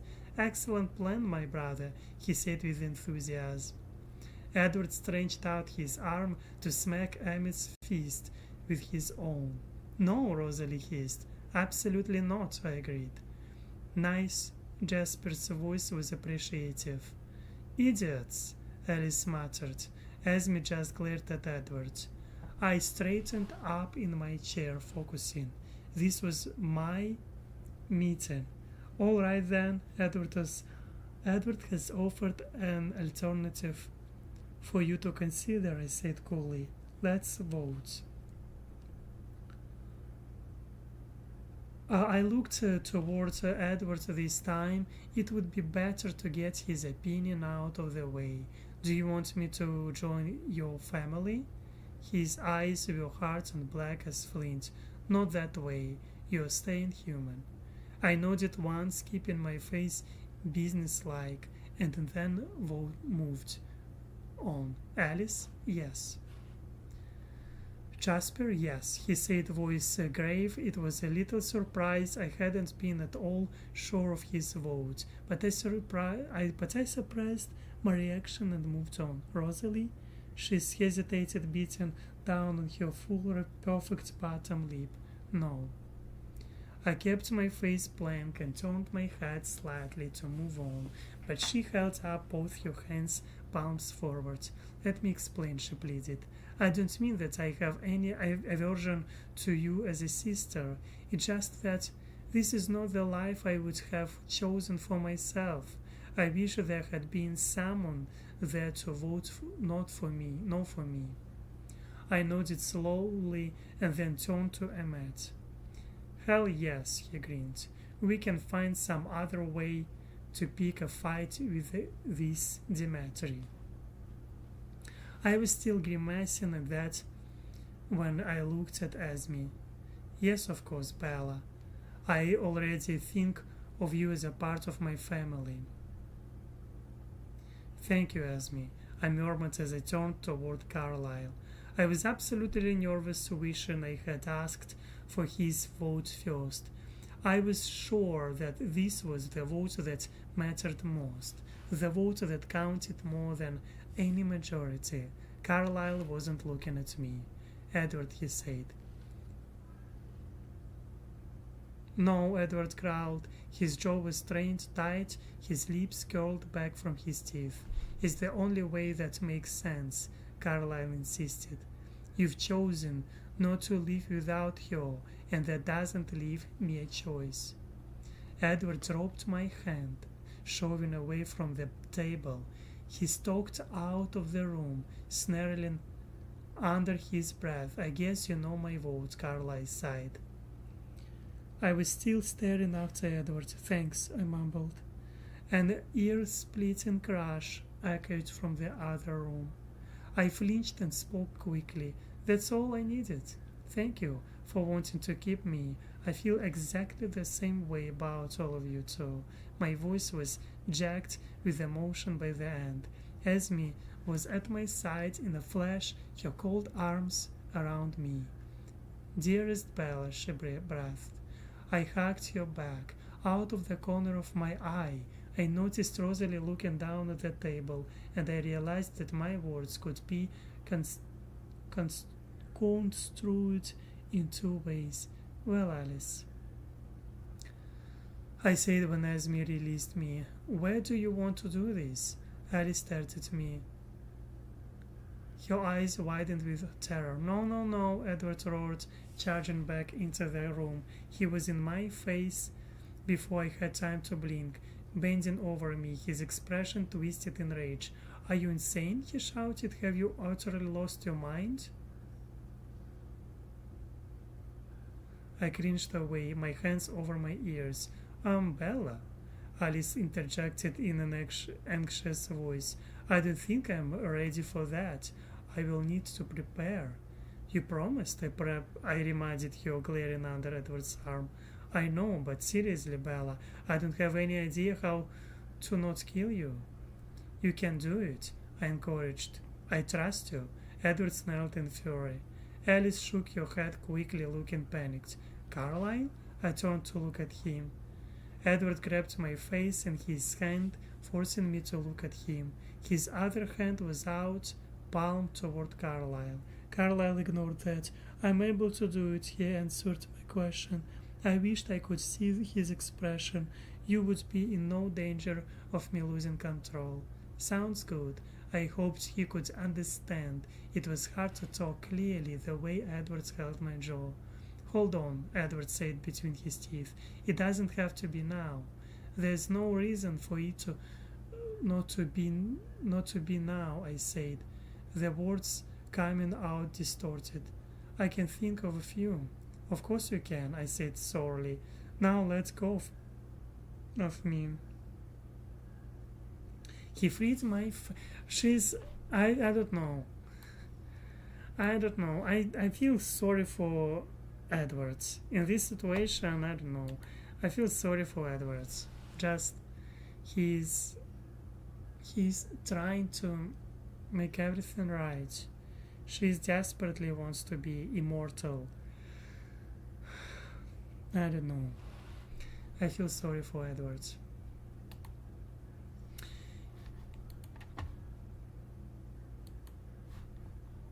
He freed my face and folded his arms across his chest. In about 2 hours, Charlie will be here looking for you. I wouldn't put it past him to involve the police, all three of them, but I frowned. This was always the hardest part. Charlie, Renee, now Jacob too. The people I would lose, the people I would hurt. I wished there was some way that I could be the only one to suffer, but I knew that was impossible. At the same time, I was hurting them more by staying human, putting Charlie in constant danger through my proximity, putting Jake in worse danger still by drawing his enemies across the land he felt bound to protect. And Renee. I couldn't even risk a visit to see my own mother for fear of bringing my deadly problems along with me. I was a danger magnet. I'd accepted that about myself. Accepting this, I knew I needed to be able to take care of myself and protecting the ones I loved, even if that meant that I wouldn't be with them. I needed to be strong. In the interest of remaining inconspicuous, Edward said, still talking through his gritty teeth, but looking at Carlyle now, I suggest that we put this conversation off, at the very least until Bella finishes high school and moves out of Charlie's house. That's a reasonable request, Bella, Carlyle pointed out.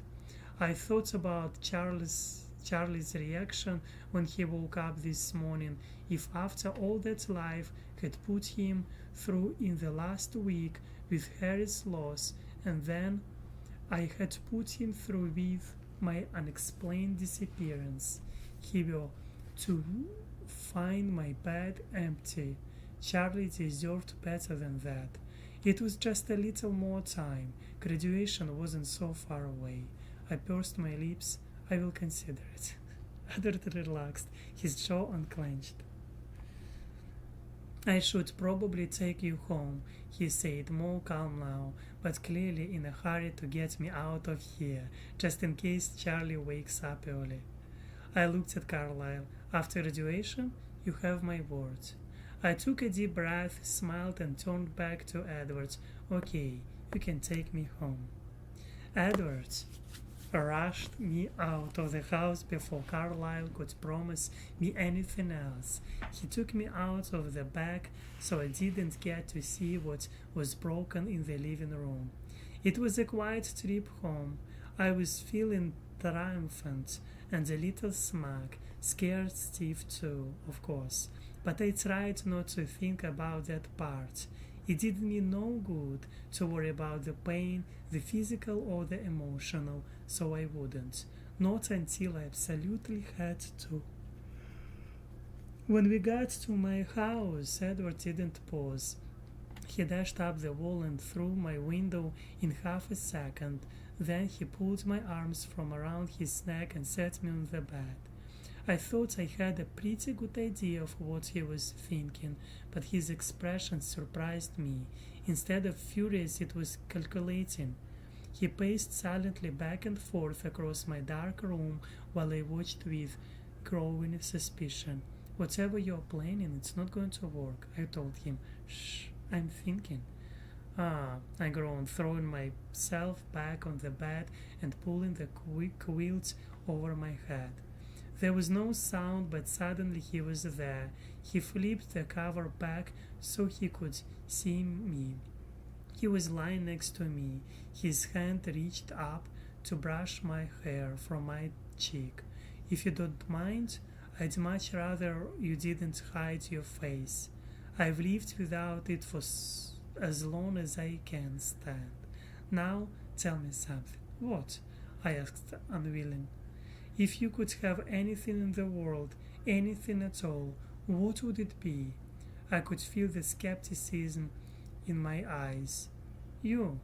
He shook his head impatiently, something you don't already have. I wasn't sure where he was trying to lead me, so I thought carefully before I answered. I came up with something that was both true and also probably impossible. I would want Carlyle not to have to do it. I would want you to change me. I watched his reaction warily, expecting more of that fury I'd seen at his house. I was surprised that his expression didn't change. It was still calculating and thoughtful. What would you be willing to trade for that? I couldn't believe my ears. I gawked at his composed face and blurted out the answer before I could think about it. Anything. He smiled faintly and then pursed his lips. 5 years? My face twisted into an expression somewhere between charging and horror. You said anything, he reminded me. Yes, but you will use the time to find a way out of it.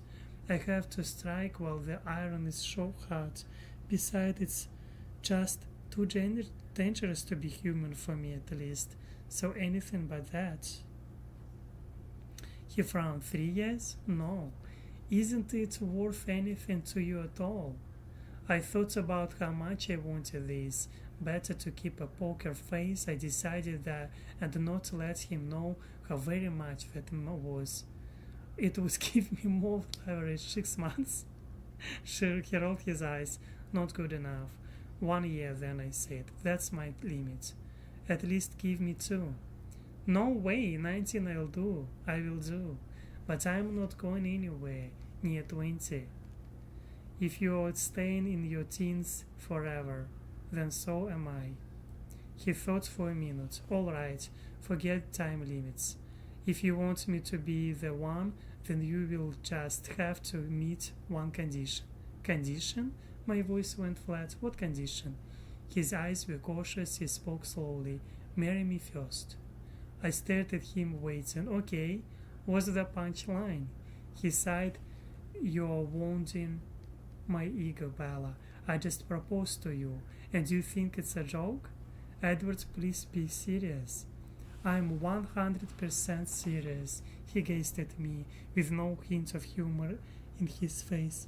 Oh, come on, I said, an edge of hysteria in my voice. I'm only 18. Well, I'm nearly 110. It's time I settled down. I looked away out the dark window, trying to control the panic before it gave me away. Look, marriage isn't exactly that high on my list of priorities, you know. It was sort of the kiss of death. For Renee and Charlie. Interesting choice of words. You know what I mean. He inhaled deeply. Please, don't tell me that you are afraid of the commitment. His voice was disbelieving, and I understood what he meant. That's not it exactly, I hedged. I'm afraid of Renee. She has some really intense opinions on getting married before you're 30. Yeah, one moment, I received again messages.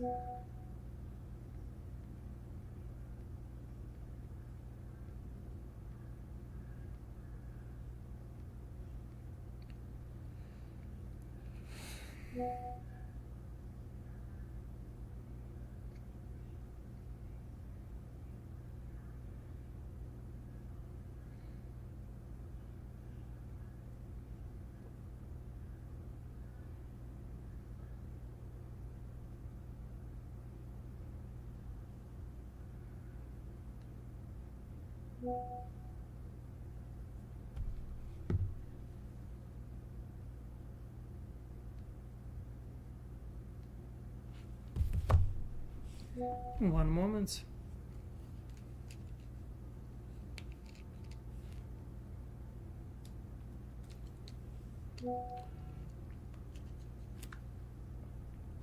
Because she'd rather you became one of the eternal damned then get married, he laughed darkly. You think you're joking? Bella, if you compare the level of commitment between a marital union as opposed to bartering your soul in exchange of an eternity as a vampire, he shook his head. If you are not brave enough to marry me then,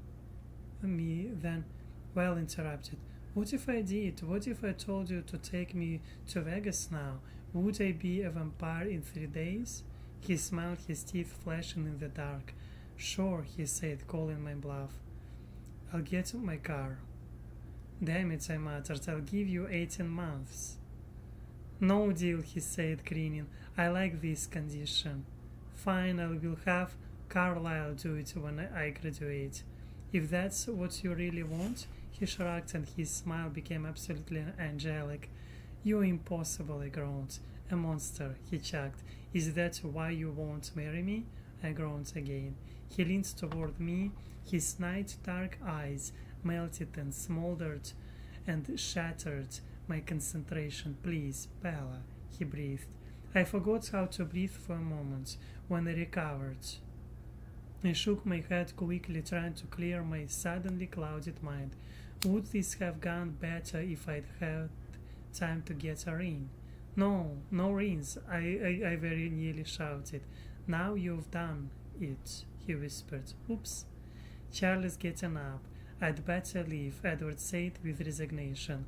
My heart stopped beating. He gawked my expression for a second. Would it be childish of me to hide in your closet then? No, I whispered eagerly. Stay, please. Edward smiled and disappeared.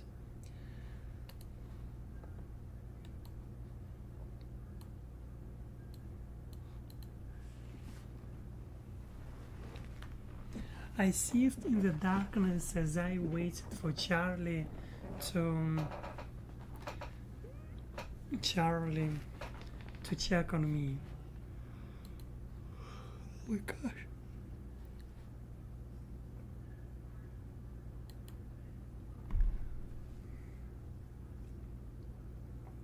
Edward knew exactly what he was doing, and I was willing to bet that the injured surprise was part of the ploy. Of course, I still had the Carlyle option, but now that I knew there was a chance that Edward would change me himself, I wanted it bad. He was such a cheater. My door cracked open. Morning, Dad. Oh, hey, Bella. He sounded embarrassed at getting caught. I didn't know you were awake. Yeah, I've just been waiting for you to wake up so I could take a shower. I started to get up. Hold on, Charlie said, flipping the lights on. I blinked in the sudden brightness and carefully kept my eyes away from the closet. Let's talk for a minute first. I couldn't control my grimace. I'd forgotten to ask Alice for a good excuse. You know you're in trouble. Yeah, I know. I just about went crazy these last 3 days. I come home from Harry's funeral and you're gone. Jacob could only tell me that you'd run off with Alice Cullen and that he thought you were in trouble. You didn't leave me a number and you didn't call. I didn't know where you were or when, or if you were coming back. Do you have any idea how he couldn't finish the sentence? He sucked in a sharp breath and moved on. Can you give me one reason why I shouldn't ship you off to Jacksonville this second? My eyes narrowed. So it was going to be threats, was it? Two could play at that game. I sat up, pulling the quilt around me, because I won't go. Now just 1 minute, young lady. Look, Dad, I accept complete responsibility for my actions, and you have the right to ground me for as long as you want. I will also do all the chores and laundry and dishes until you think I've learned my lesson. And I guess you're within your rights if you want to kick me out too, but that won't make me to go to Florida. His face turned bright red.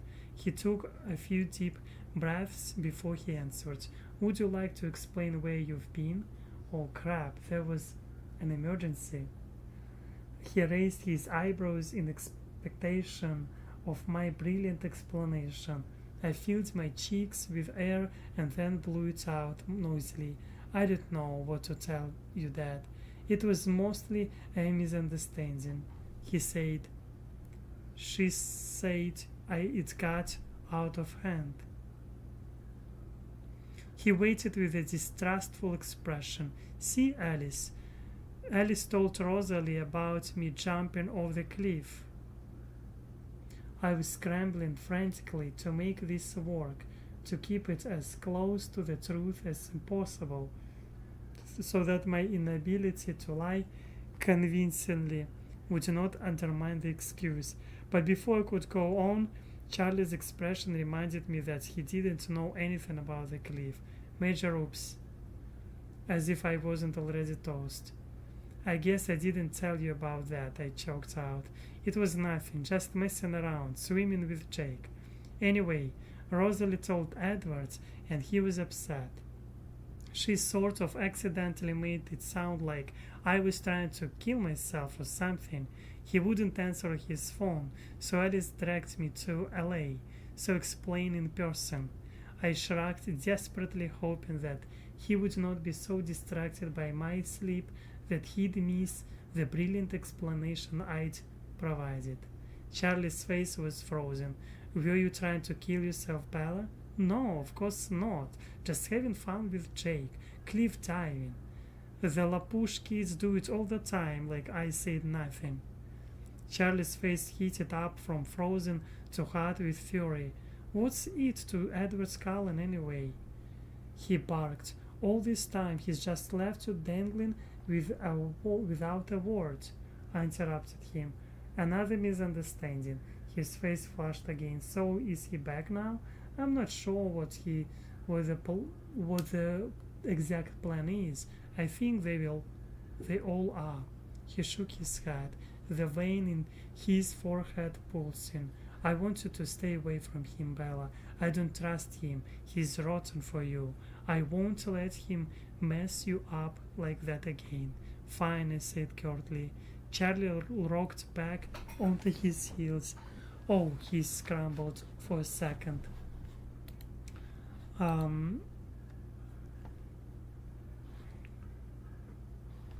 Exhaling loudly in surprise. I thought you were going to be difficult.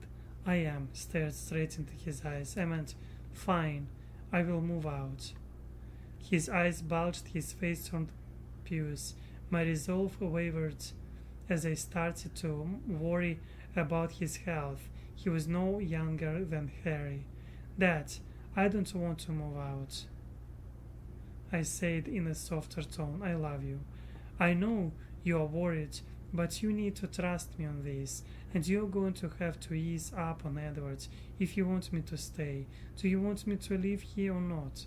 That's not fair, Bella. You know I want you to stay. Then be nice to Edward, because he's going to be where I am. I said it with confidence. The conviction of my epiphany was still strong.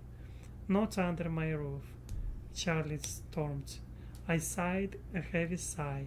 Look, I'm not going to give you any more ultimatums tonight, or I guess it's this morning. Just think about it for a few days, okay? But keep in mind that Edward and I are sort of a package deal. Bella, think it over, I insisted. And while you're doing that, could you give me some privacy? I really need a shower. Charlie's face was a strange shade of purple, but he left slamming the door behind him. I heard him stomp furiously down the stairs. I threw off my quilt, and Edward was already there, sitting in the rocking chair as if he'd been present through the whole conversation. Sorry about that, I whispered. It's not as if I don't deserve far worse, he murmured. Don't start anything with Charlie over me, please.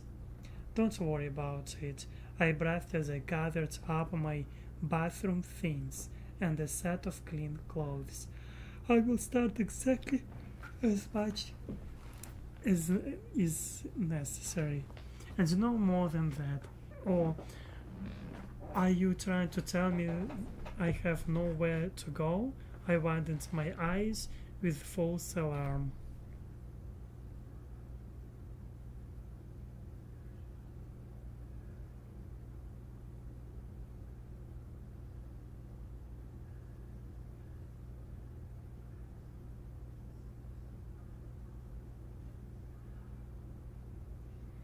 One second. Oh wow, it's already time like 11:40. I didn't notice. Remember to pace yourself. Yes, thank you, Sam Smith Q. I need to finish this book today. That's my plan. That is my plan. I will read 20 minutes up to 12. Now it is 11:40 and I will finish for today. During this live stream I will finish.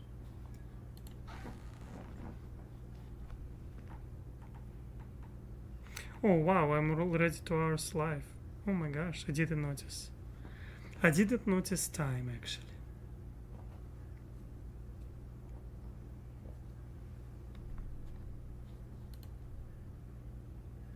You'd move in with a house full of vampires? That's probably the safest place for someone like me. Besides, I grinned, if Charlie kicks me out, then there's no need for a graduation deadline, is there? His jaw tightened. So eager for eternal damnation? He muttered, you know, you don't really believe that. Oh, I don't. Oh, don't I? He fumed. No, you don't. He glowered at me and started to speak, but I cut him off. If you really believe that you'd lost your soul, then when I found you in Volterra, you would have realized immediately what was happening instead of thinking. We were both dead together, but you didn't. You said amazing. Carlyle was right. I reminded him triumphant. There's hope in you after all. For once Edward was speechless. So let's both just be hopeful, all right? He suggested. Not that it matters if you stay. I don't need heaven. He got up slowly and came to put his hands on either side of my face as he stared into my eyes. Forever, he vowed, still a little staggered. That's all I'm asking for, I said and stretched up on my toes so that I could press my lips to his. Wow. Treaty, epilogue. Treaty. Epilogue, it is like we can see him 70, 87. How much it is? 15 pages left. Yes, I think that I will be able to finish this today. Oh, 572. 572 1, 2.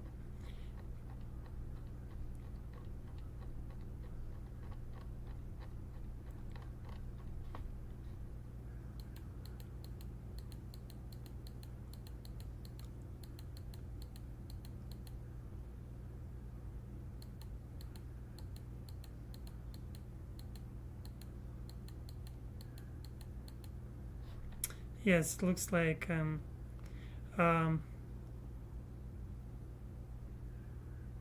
17 pages left. I will read these today because I mean it doesn't make any sense to leave like 17 pages for me to left to read. It doesn't make any sense to leave this for tomorrow. If I will finish today this book, it will be already amazing end of the day. And plus additionally I do not want to sleep. That means that I can afford myself to finish today 17 pages. Yes, I read already 2 chapters. It is good enough. And I will take my time, but if you're tired, I'm wishing you to have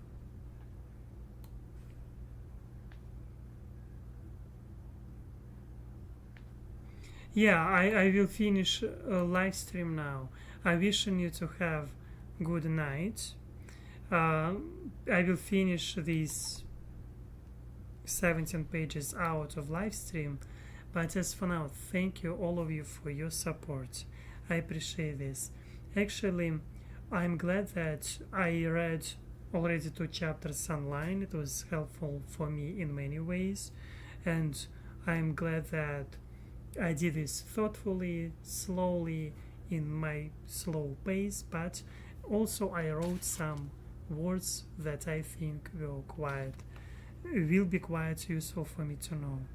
As for now, thank you all of you for supporting me. Thank you for your likes. Thank you a lot for your messages, and thank you, Sam Smith Q, a lot to you for your support. Heart to you. And I'm glad that we have such opportunity to be live. You can support me on Amazon wishlist, PayPal. You can leave your like, it would be nice. Also, you can leave your comments below. If you're not subscribed to this channel, you can subscribe it, and it would be fun. What can I say? I'm wishing you all of the best. Thank you for everything what you're doing.